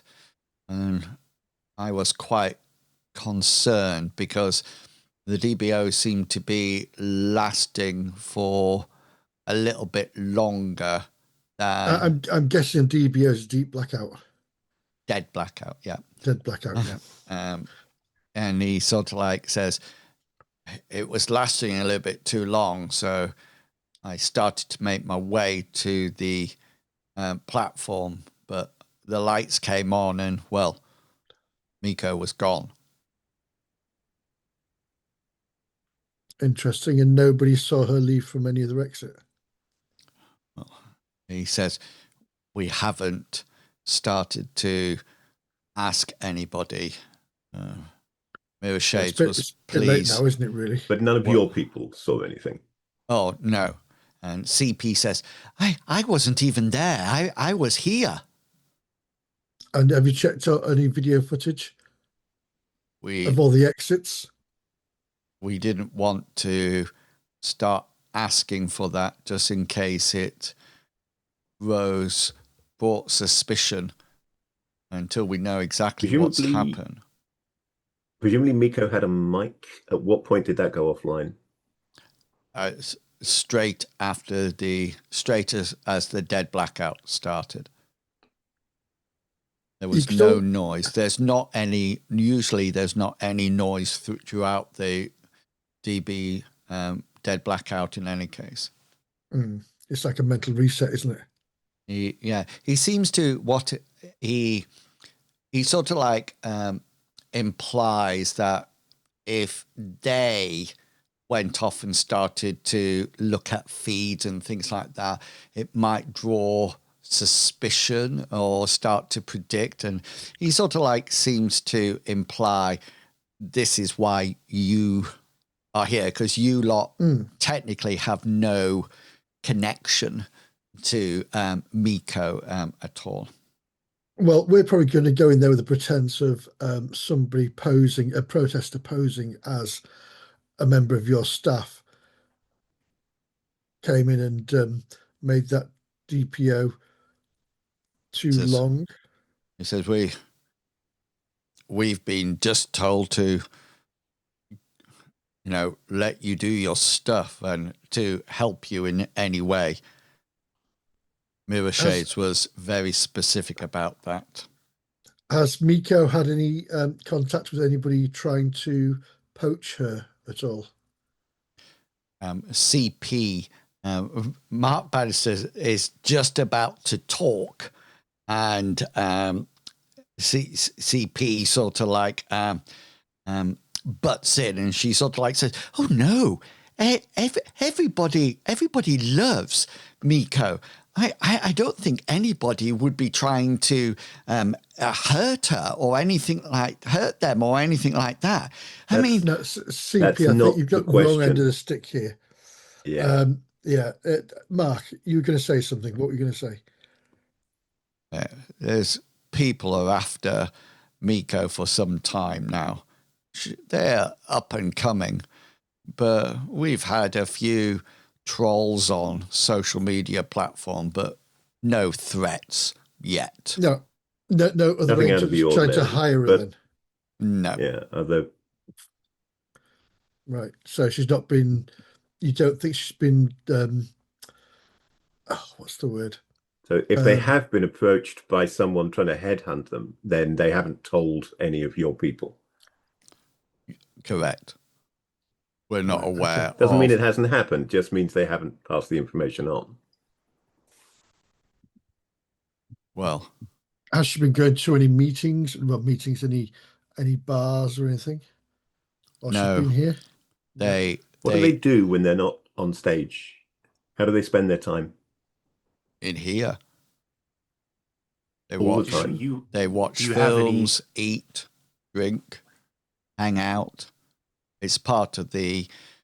We're keen that Miko doesn't have a negative impact on or persona on social media. Everything's quite restricted for their own safety, you understand. But you can Basically, imagine they're an for idle a girl set, of her aren't they? age, yeah, they literally take it out of a box, they can do the job and go back in the box again. Yeah. And for This a is young girl exactly like what's that, done in Japan. yeah, but for a young girl like that, that's going to be quite hard. And she's going to want to go out and experience life. So maybe she's going out to party somewhere. She's run away. Are you suggesting that What's- she's off planet? No, I'm suggesting that maybe she's decided to take it upon herself to go have some fun somewhere. What's her background? Was she raised to this, or did she come from a normal environment? So the next person who's talking is Lexco Saul, who seems to be the producer and social media. And he sort of like says, well, she was an up-and-coming star across the social networks, and we picked her up from there. And then we just, took her under our wing and made her even more famous. And CP says... What were they before they were an up-and-coming star? Were they from a media background? Media family? They were influencers. So there's nothing known about Miko's family at all. But they seem to be like a dancer or singer on the social media platforms, like a TikTok dancer. CP does say, we've been together right from the start. Me and Miko, we would sing and dance all over the social platforms. I was so pleased when she got her break. They're absolutely fantastic. How did you meet the two of you? We were in education together, and afterwards we just did dances and sang a little bit, and yeah, I mean, she's got a wonderful voice.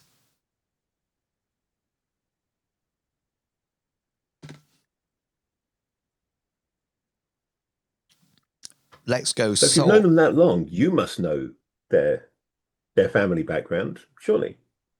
Oh yes, we went to boarding school together.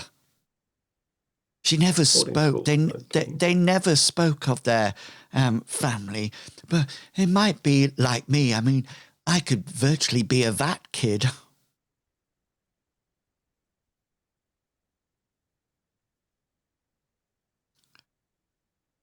Let's Go Souls says, you might want to be aware of some of the things that are coming out on the media platforms. There is a popular thread that the disappearance is just part of a ploy to get more followers. I have to admit, the viewer count has tripled since the disappearance. There's some good So you comment. haven't covered the disappearance. People know it's happened. They know it's happened, but not... Well, they just think we're hiding her, and we're quite happy to keep them believing that that's what we're doing until we find her. Other things is there's a thread about her change of direction with her music that is disastrous now. She hasn't changed a single theme in her music, so you know what these teenagers are like. There's a few posts about myself, Let's Go Saul, saying that I'm a great producer. Well, you know what these kids are like. And they don't think I would pull a stunt just for more views. And he says, it's more about the art, isn't it? 100%. He says, it's nice to meet a fellow art lover. I'd like access to Miko's room. Specifically, I'd like access to Miko's media center in their room. And CP says, of course, I share a room with her. We're practically buddies. We are the best. And she comes up to Zachary and says, I do her hair and makeup and even pick out her stylish clothes. And she's sort of like, CP, would you mind if we have a look at any messages between you two? oh, not at all. And she quite happily hands over her communicator to you. And she sort of like looks back at you, Zachary, and say, this way we share a room. But we're just like, best buddies. And she takes you off into the room, Zachary. So the first thing that it is a twin room. And can I just do an insight on CP as she's saying this? Because she's repeating herself a lot about them being best buddies. Yeah. I wanted to say the same. Is she being genuine or is she overcompensating? Yeah. I'm going to use a point to look on that and just reverse that, if that's okay. For 37. Yeah. Yes, please. Did you say Newman is doing it as well? Did you say? Yes, I wasn't sure if well, I don't. I'm just puzzled. Well, if we're all allowed to go, then obviously I'm listening and paying attention, and I'm trying to read us. So, where's my insight? There's my insight. Okay. Yeah. I'm just looking at Mark's muscles. Yeah. She seems to be telling the truth.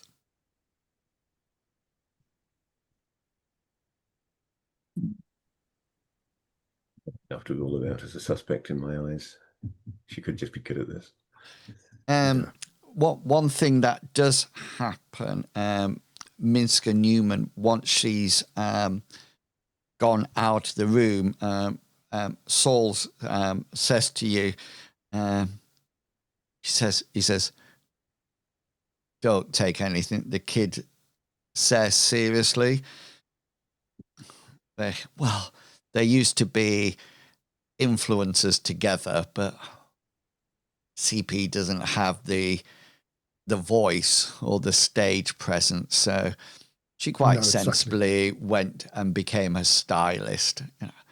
We felt that we would have to keep her on board. Miko insists, but you know what it's like with these youngsters. And what would you like to do with the communicator? I'd just like to go through and have a look at the messages.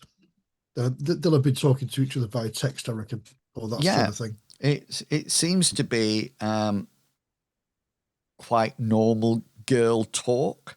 There seems to be a lot of, oh, I love that, and a lot of emojis all over the place. And do you speak fluent emoji? It's just sort of like it just seems to be very Molly May girl talky sort of thing, talking about trends on the social media platforms, talking about who got kicked out of Love Planet, and things like that. I'm a celebrity, get me out of this volcano, things like that. It's just sort of like random chit chat, a lot of emojis and liking and thumbs up, as in the communicator. Zachary, when you come into the room, it's a twin room, and CP says, "Oh, sorry about the mess," and you obviously, it's quite obvious that one half the room is very organized and everything is looking really in place, while the other half of the room is very messy and there's bits all over the place. And CP says, as she walks over and says, "Sorry about the mess," she sort of like moves things onto the bed and off the bed. She says, "Oh, I'm always so disorganized." So points to the neat half. So this is Miko's half of the room? Yes, all that. Yeah, all that. They don't leave much of a presence, do they? Well, she's very tidy. She's very tidy. You mean they're very tidy? Yeah. That'll be 10 credits. I'm not answering because it's all right. Minsk isn't in the room. So it's just... Newman isn't in the room either. He's just talking to himself. Okay, so Zachary wants to look at the media center in the room and bring up the logs on it as to what activity for the last few days. So, what have they been watching? Has perhaps it been used in some way to smuggle a message in? Okay. So without using their regular communicators, stuff like that. So this is going to be an extended conflict pool sort of test. So you'll need time to go through it and to figure out what's happening. In the meantime, outside, Bannister comes up to Newman. Minsky is checking through the communicator, and Bannister says to you, Newman, he says, "I've arranged a meeting with Sally Moore. She was the tech who was on duty. We just said that we wanted to check the equipment for the next performance. She starts tonight, so we can..." That's a good idea. I was thinking perhaps we could get Zachary and IT to check the cameras. Do you have any method of getting around this place behind the scenes? Like, you probably don't walk Miko right out on stage. You probably have alternative hallways. We can go behind stage. We don't need to go through the main bar. We could go around the back and through the back entrance to the stage. It's well concealed. Says, Do you have any passcodes or anything that would help us get access to this place? Keep discretion at maximum. He sort of like thinks for a while and he says, "I probably have to get you all security cards." That would be helpful. Lanyards. He says, "Right." He says, "I'll need your names and to take images of you."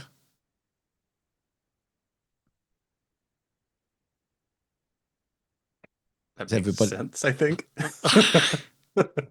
Yeah, I'm here on business, so.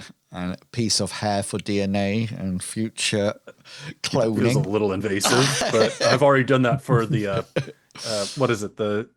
I have World Anvil open. The police officers.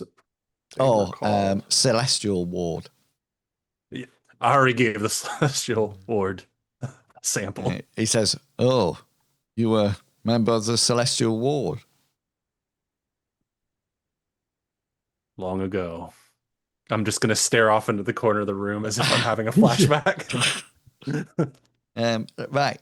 So when he spends some time taking your photographs and names, we'll see how the conflict pool happens, how good of a computer expert our friend Zachary is.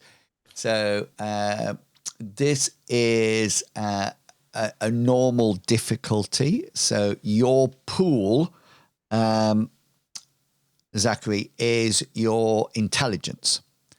Okay, so that's the pool that you're going to be. I'm going to try to reduce. I have my conflict pool stuff up there. That's why I'm looking at there.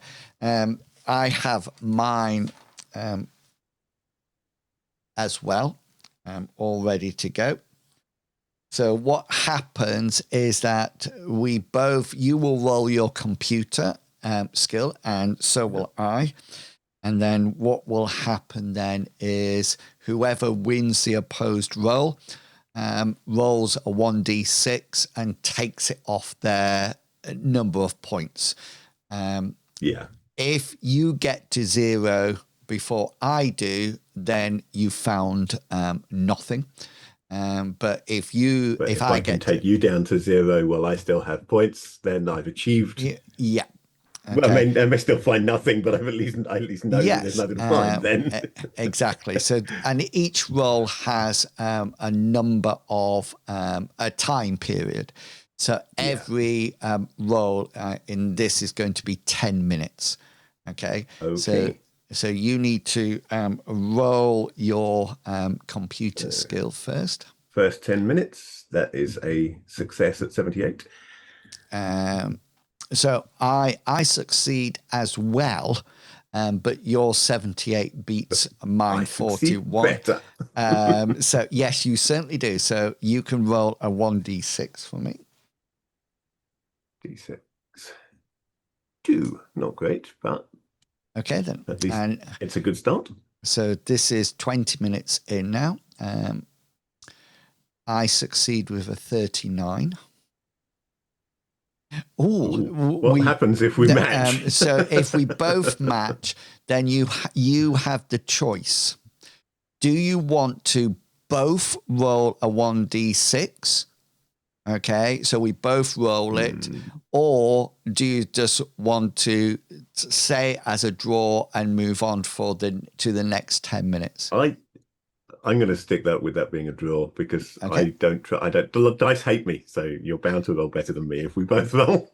Okay, then. So we're moving on to the next 10 minutes. So this is 30 half an hour. Minutes in. That's not good.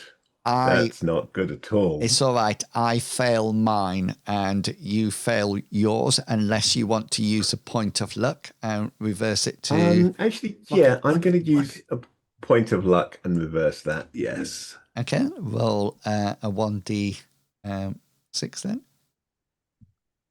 4 this time. Okay, 40 minutes in. Ooh.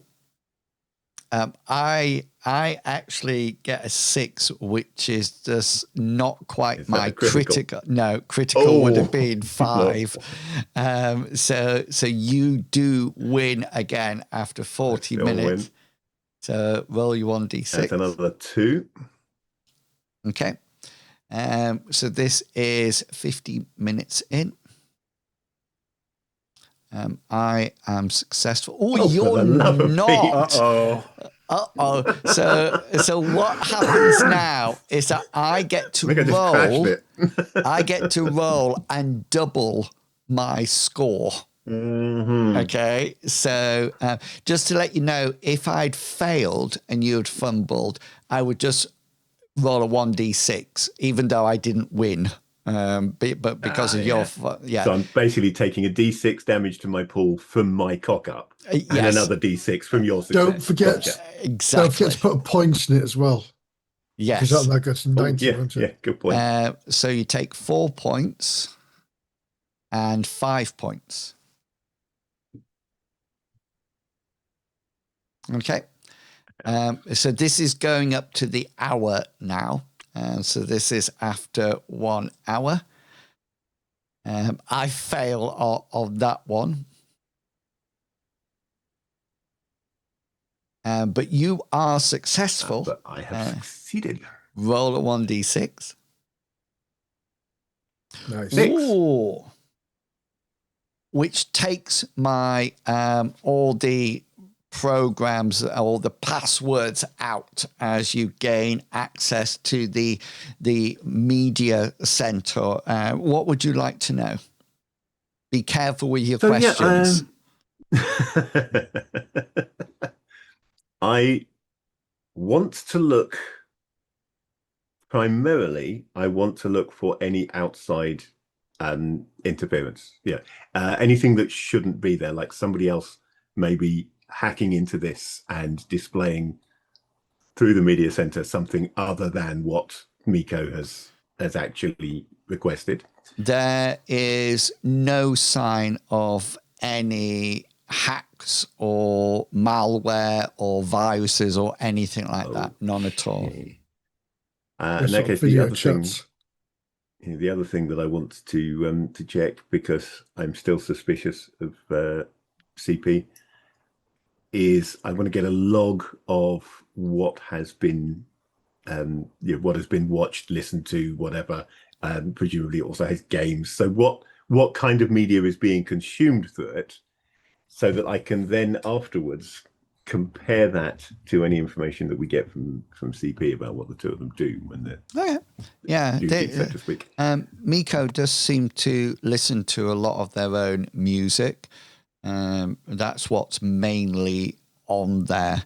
She does seem to listen to other, what you probably don't know, but what is popular music and popular bands. She seems to be very into, it used to be called K-pop. It's now called S-pop. Because we've been slowly going through the alphabet, and we're up to S pop, Space pop, clearly, yeah, yeah. S-pop. But there seems to be nobody seems to have messed with this, and there's definitely no spyware or anything like that on.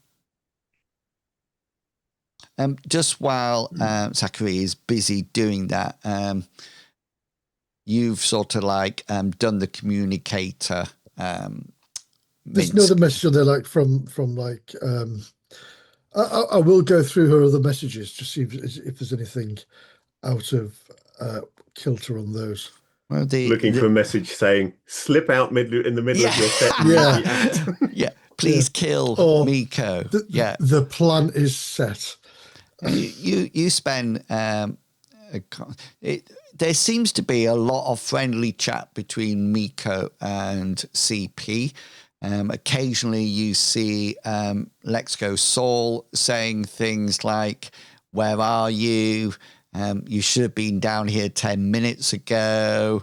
But they look like they're quite jovial and, positive replies. And there seems to be anything to and from Mark Bannister is very precise and surgical almost. They're sort of like professional. 100%. Oh, just to let you know, Mark Bannister has changed out of his hoodie. He's now got a black tailored suit on and still got his dark glasses. His hair's all slicked back. You do see that he seems to be carrying Newman. He's got an automatic pistol in a shoulder holster, covered by his jacket. He also seems to have something that can only be described as a Bowie knife on his calf, inside his trousers, but above his boot, so to speak. He seems very, before he puts the gun away, checks the barrel, checks the ammunition, does all the shot. He seems to be able to handle weapons very well. And he sort of like takes out the knife and just checks it. And he looks at you, Newman, he says, I like to keep this handy for close encounters. And slips it into his calf. I'm glad somebody got it. Is that a common occurrence that you need to brandish and use your weaponry to protect Miko? He says, not usually, but he says, I'm always prepared. Can I roll an insight check, maybe with an extra question or two? I want to know if I can pick up where I he's will. trained. Oh, Like if yeah. he's ex-law enforcement like myself, which I'm guessing not, but if he's like military or if this is like a gang background, maybe. Okay. Yeah, roll your insight. Um, I'm just Seems a bit curious professional mostly. for a gang background. 14 out of 55. You think he's probably more military than Stella Ward. He has that certain swagger when he moves. He's not like a street level. He's not ex-gang, ex-mercenary No, or something. it's probably infantry, you think. He's definitely paramilitary of some description. Gotcha. Okay. That's good to know. So, Mark Bannister, he sort of like makes sure that everybody is has food and water. CP talks to you, Zachary, incessantly, non-stop, and sort of like, so what kind of music do you like? Oh, do you like Miko's music? Oh, I bet you do, don't you? You're a little bit old for her music, don't you think? And just constantly asks you questions, even when you're trying to access the media station. She's, oh, what are you doing? That looks nice. Fortunately, he's used to this kind of stuff because having worked as a paramedic, he's used to people pestering him while he's trying to work. And you just sedate her. No, you just Occasionally, well, I do have craft pharmacology also. yeah. So she seems very keen, and when Mark, a head of security, sort of like says, "Are you ready to go down and see the stage?" She says, "Should I come too?" She says, "I can probably help out."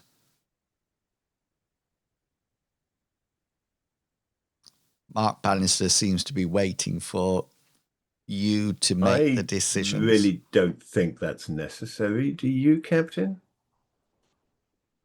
Oh, Captain. Oh, Sorry, I missed that question. So, what does she want to do? She wants to accompany you down Well, to I think- the. No, that's perfectly fine. CP, you stay here. You've already told us you weren't there, so I don't think you really would have anything to contribute No. in this instance. And in case anything, anything untoward should happen, we wouldn't want to put you in any danger. So you're probably best staying here. Have you seen how long this guy's arms are in the picture? That's Johnny Longarms. They're absolutely massive. They're going, and this person's a funny shape. Melted. Yeah. It looks like she's like part mermaid or something. No, that's a slouch, but Is really that- badly drawn slouch. Yeah. It's like that one arm down the side just slouching. And I don't know what's looks happening. Very AI. I don't know what's happening on the stage at all, but I do. Beach volleyball. Yeah, I do like this part of the scene up here. Can you see with the man working with the briefcase and obviously some kind of bodyguards? Yeah, I like that. So is everybody going down to see Sally Moore? The only thing I think we might consider, since time is of the essence, of course, is maybe we send you Zachary to pose as an IT person to get access to the cameras while we, Captain and I, go down to meet with this technician. Okay. Do you guys think there's any value in splitting up for that? Mark Bannister also mentions that he has arranged a meeting with Charlie Bunker, who is the CEO of Starfall. He offered to help in any way he could. Mark Bannister He says might give us access to the cameras then. he's very discreet. Never mind. Let's let's put that on hold for a moment and do exactly what Zach just said. So Which I think it's a damn good idea. So yes, if Zachary goes down and poses as an IT person just to view the cameras, then Zach and I will go meet with Sally. Or Yeah. Sally, was Oh, it? Yeah. I thought you were disagreeing with my plan initially there, but you're saying we should split up. Yeah, because like you say, time is of the essence. I think get as But many fingers in as many pies as we can. but if we meet with the contact guy, he could just give us access. So it might be better to not be Yeah, breaking but in if or he's in lying. on it, Yeah. he'll give us Oh, access to. We'd rather get access without going through official channels, if at all possible. I think, just in case they're hiding something. Even if he's Yeah. not capable actually of in on this. it, he may be trying to hide a security flaw that we need to know about. Basically, yeah, and keep as many people out that can skew our view of things. Uh, Zachary, are you good at lying your way into an IT job? Good at the IT, and yeah, I'll be okay. Okay. Because I don't want you going somewhere where you're going to be getting into a lot of trouble because you can't lie. I mean, It doesn't have I to can lie tell though. drunk party goers that their friend's going to be fine with a straight face. I reckon I can do this. It doesn't have to lie if we get Mark to message ahead and saying there's a new IT guy coming to have a look at the setup. Yeah, but Mark, it's can not you do his this? IT, is it? It would have to be that message would really have to come from somebody from Starfall rather than these are just guests essentially. Yeah, that's true. Sorry, I thought we were going and to be using camera and equipment. and do you want to say that somebody's coming? Because that Exactly. could give them chance to alter things. I've just thought about that then. Yeah. Yeah. Are If you I going just turn to up out of the blue claiming to be out from IT and that I've got a patch that needs to be installed. Okay. Yeah. So you're going, so Newman and Mintz, you're going to go and see Sally Moore, the tech. Yeah. Is that? Yeah. Yeah. Yeah. That's And correct. so she's sort of like in the picture, she's sort of like in one of these booths and sort of like operates the lights and everything like that. And Zachary, you're going to try to pose as an IT Under the guy. circumstances, I'm going to take off my blast vest and let these guys look after it because it might look suspicious if IT turn up wearing a blast vest. And so are you going to go to the security guards to try to get access to the security I want tapes? the security control room, the camera control room, nice. basically. Yeah, I'm Okay, sure then. Mark should know where that is. He'd have been briefed on the hotel security when he arrived. I imagine. He knows where it is. So do you want the hotel security or do you want the entertainment security? They're on two different systems. Yeah, I'm going to start with the entertainment security then because that's where she disappeared from. So I'm going to see what I can find from Okay, got you. Okay, then. So let's do your deceit roll first. So what's going to be the plan? Give me a little bit of information. Okay, How are you going to do I'm it? going to turn up and I'm going to knock politely on the door and say, Candygram. Actually, Candygram. I wonder before I go there. I wonder, does Mark know who provides their IT support? it's all in house. It is all in house. Okay. Yeah. So yeah, I'm just gonna Just knock on realised the door. I've got an acting skill of 82. I've just seen that. I'm quite a good actor. For you. Okay. So IT, I need I need to install an urgent patch. Okay, then. So if you roll your deceit, And I will roll my insight. 48. Okay. 48 is not a great roll, but it succeeds. It's it's an good excellent roll enough against with that the insight. 75, and I was hoping for a crit. And the security, there seems to be 3 people in this room. 2 of them are studying the cameras. And one thing that you notice, there's a huge wall of cameras.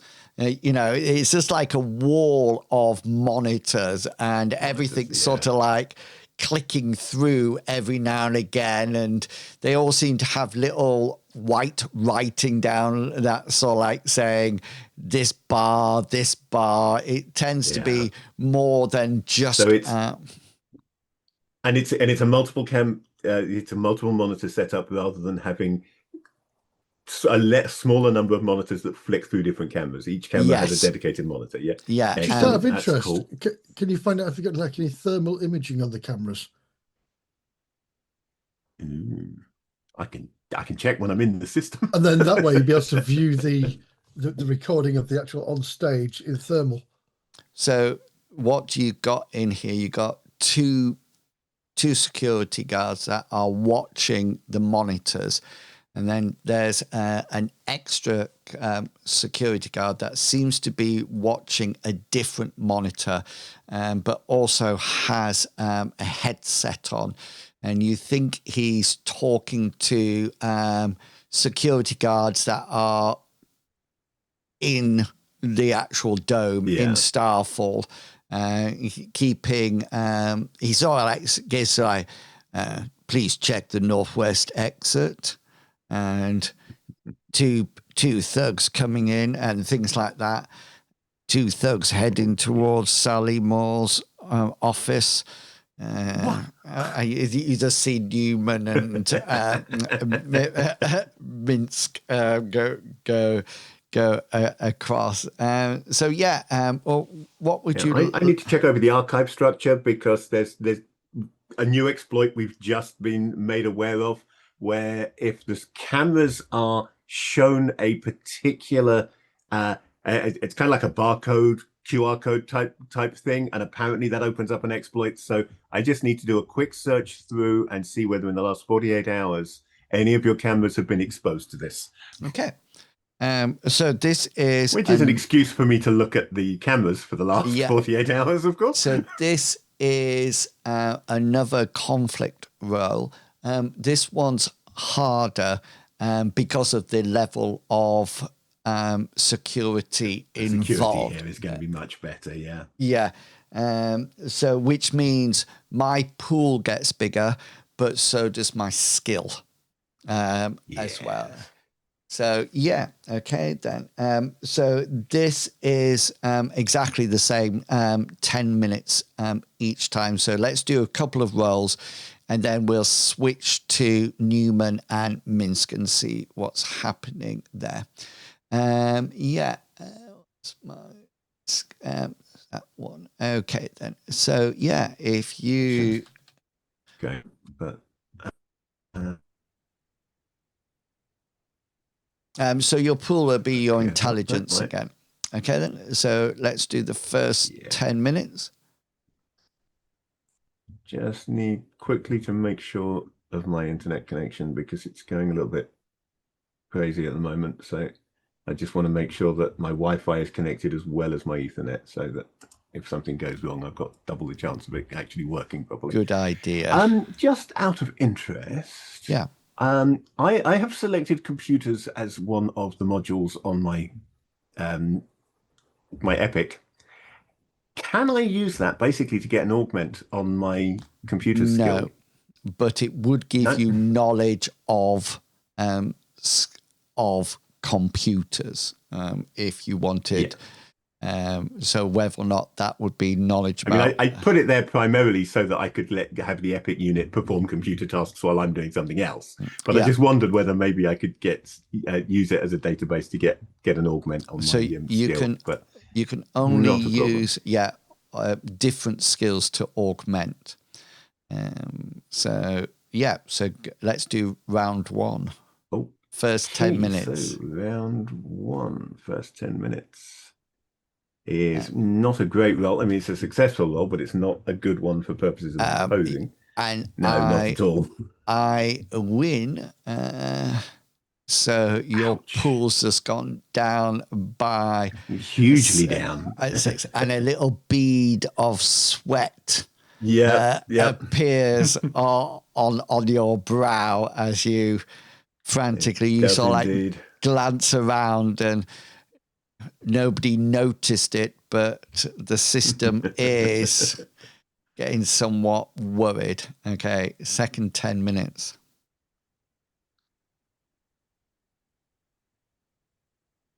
$27, another good roll. But is it good enough? I want higher than I want it to be higher than that. Oh no, it is. Oh, in this instance it is. It is. So roll a 1d6 for me. One. Not in my luck it will be. Oh no, 3. I suppose it's dead average. No. Okay. Let's nip over to Sally Moore. Probably seems a good time to swap over to what the others are doing, yeah. And let the dice gods, it's nearly time as well. So, so Newman and Minsk, you go and see Sally Moore. Sally Moore's in almost like a lighting box, and she seems to be by herself, and the majority of the setup seems to be programmed beforehand. And so she's literally just watching sliders move and lights come on and off. And Mark Bannister introduces, says, these are my friends who were, remember, we were saying they're interested in Miko's entertainment and how was it planned? And she said, oh, yes, do come in. How can I help you?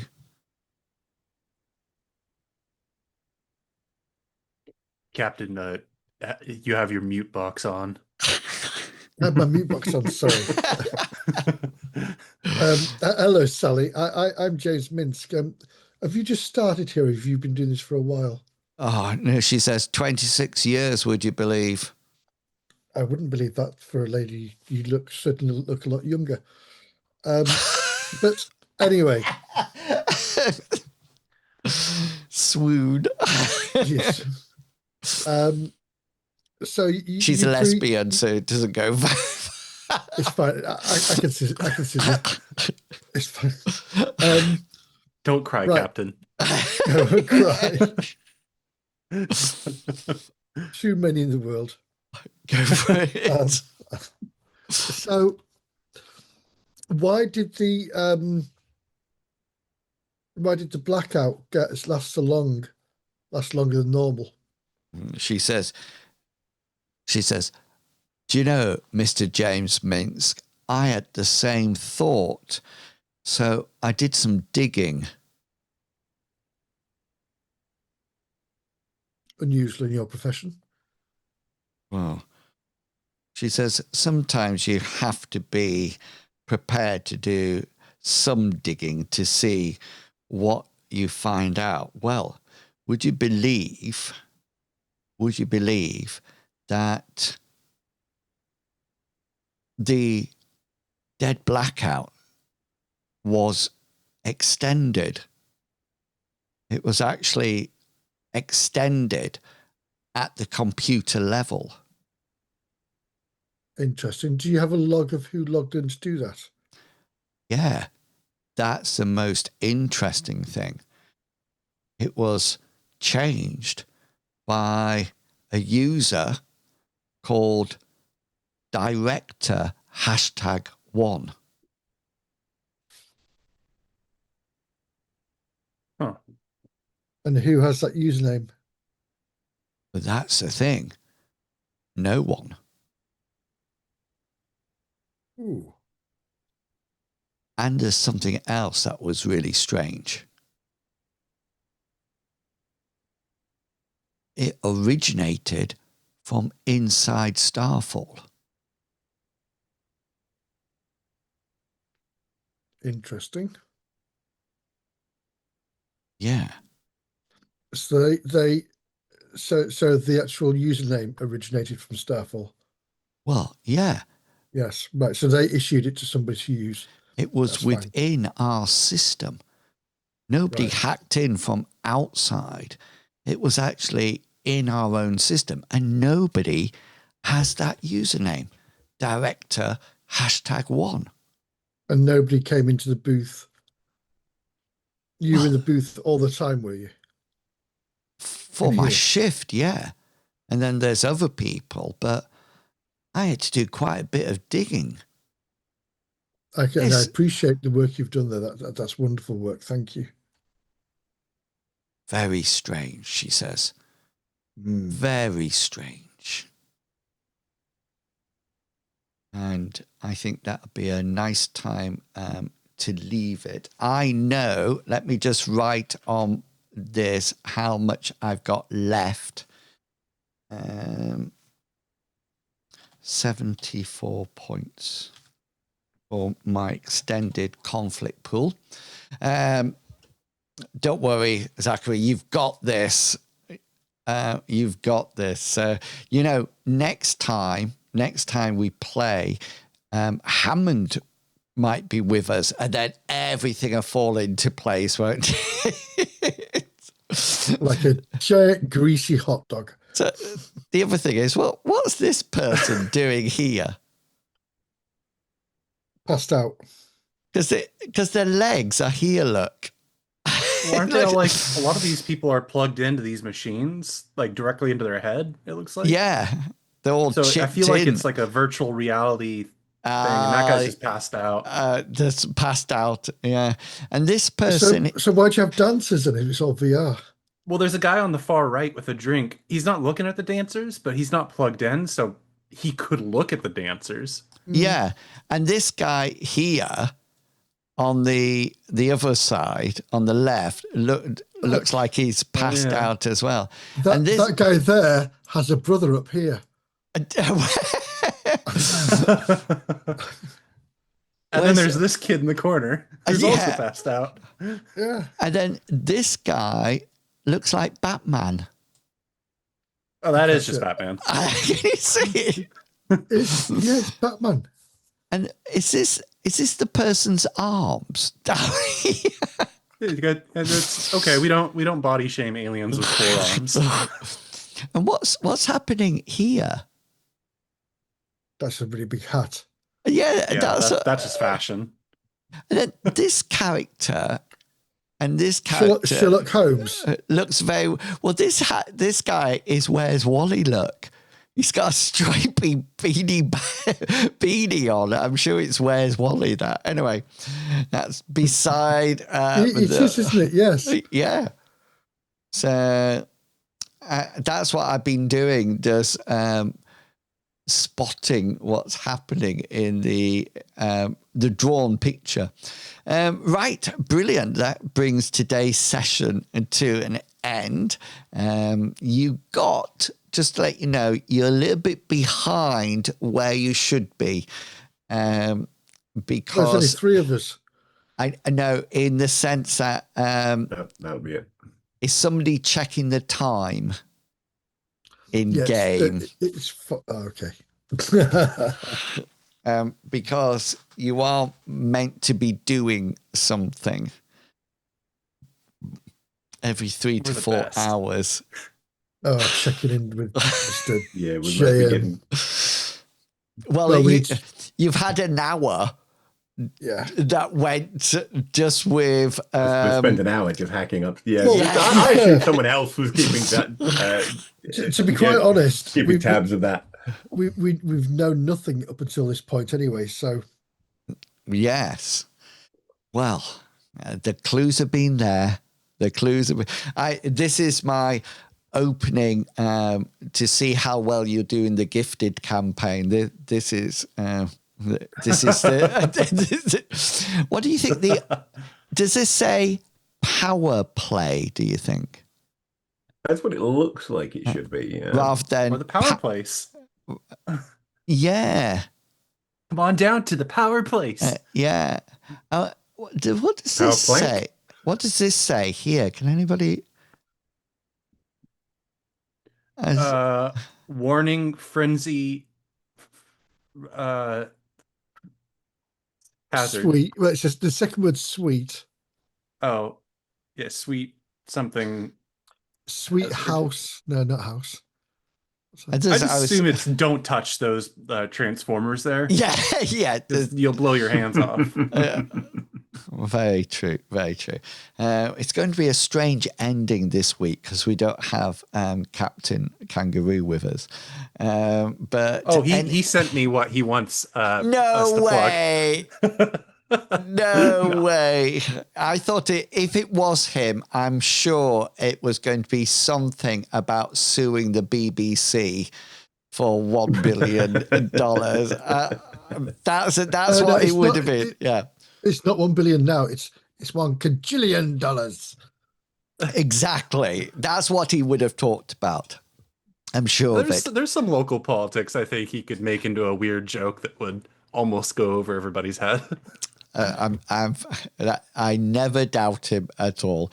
Mr. Pickles, is there any thing you would like to say? Anything about your Yeah, so podcast? Captain Kangaroo and we've got this really cool charity program that we're going to be. No, I will probably be over on Wrath's channel tomorrow. Ooh. Dicebound. You can watch me run a fantasy game that's going nowhere. That'll be like 3 to 6 p.m. Pacific Standard Time. It's an open world game. Like it can go anywhere, and it sometimes doesn't. Brilliant. That's all I got. And Fishy. Mapping Monday. Yeah, Mapper Monday should be happening on Monday, and then that will be on Unleashing Barghists, and then on Fish Not Fish Monday night, probably more Elite Dangerous with Stratacan.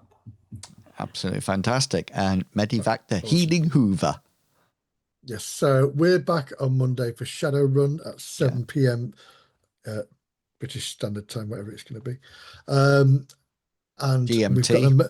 we extracted our target from this corporation, and now we've got to try to hide them somewhere or keep them. I will say, which is very good. And then on Thursday, we continue the wonderful Pathfinder Kingmaker. Yeah. And that is just so good at the moment. And so many people. There's So many loads of people, yes. there's so many people in that game. How many kings have you made so far? How many, sorry? Kings? Yeah, well, How many kings have you made? there's 7 of us. We've got a very slow 3D printer, so it's terrible. It's taking its Have any of your time. kings had to be removed, however, as a result of a connection to suspicious bardic no, entrepreneurs elsewhere? Yeah. To any involvement with trolls. I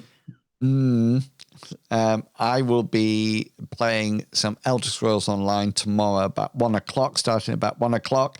The writhing wall is down. We can venture into the fortress for just 1 week only, and then you'll never be able to go back into the writhing fortress again until they decide to bring it back out. But we can go into the new area of Solstice now, which is lots of fun. And then tomorrow evening, I'll be donning my power armor for some more Fallout 76. Either playing my ghoul or probably leveling up my power armor just to be tough. Plenty to look forward to. Do remember that you can support everything that we do over on my Ko-fi site. And also don't forget to go and subscribe on YouTube. We really appreciate that. You can catch up with all the old actual plays and the podcast, Mithras Matters.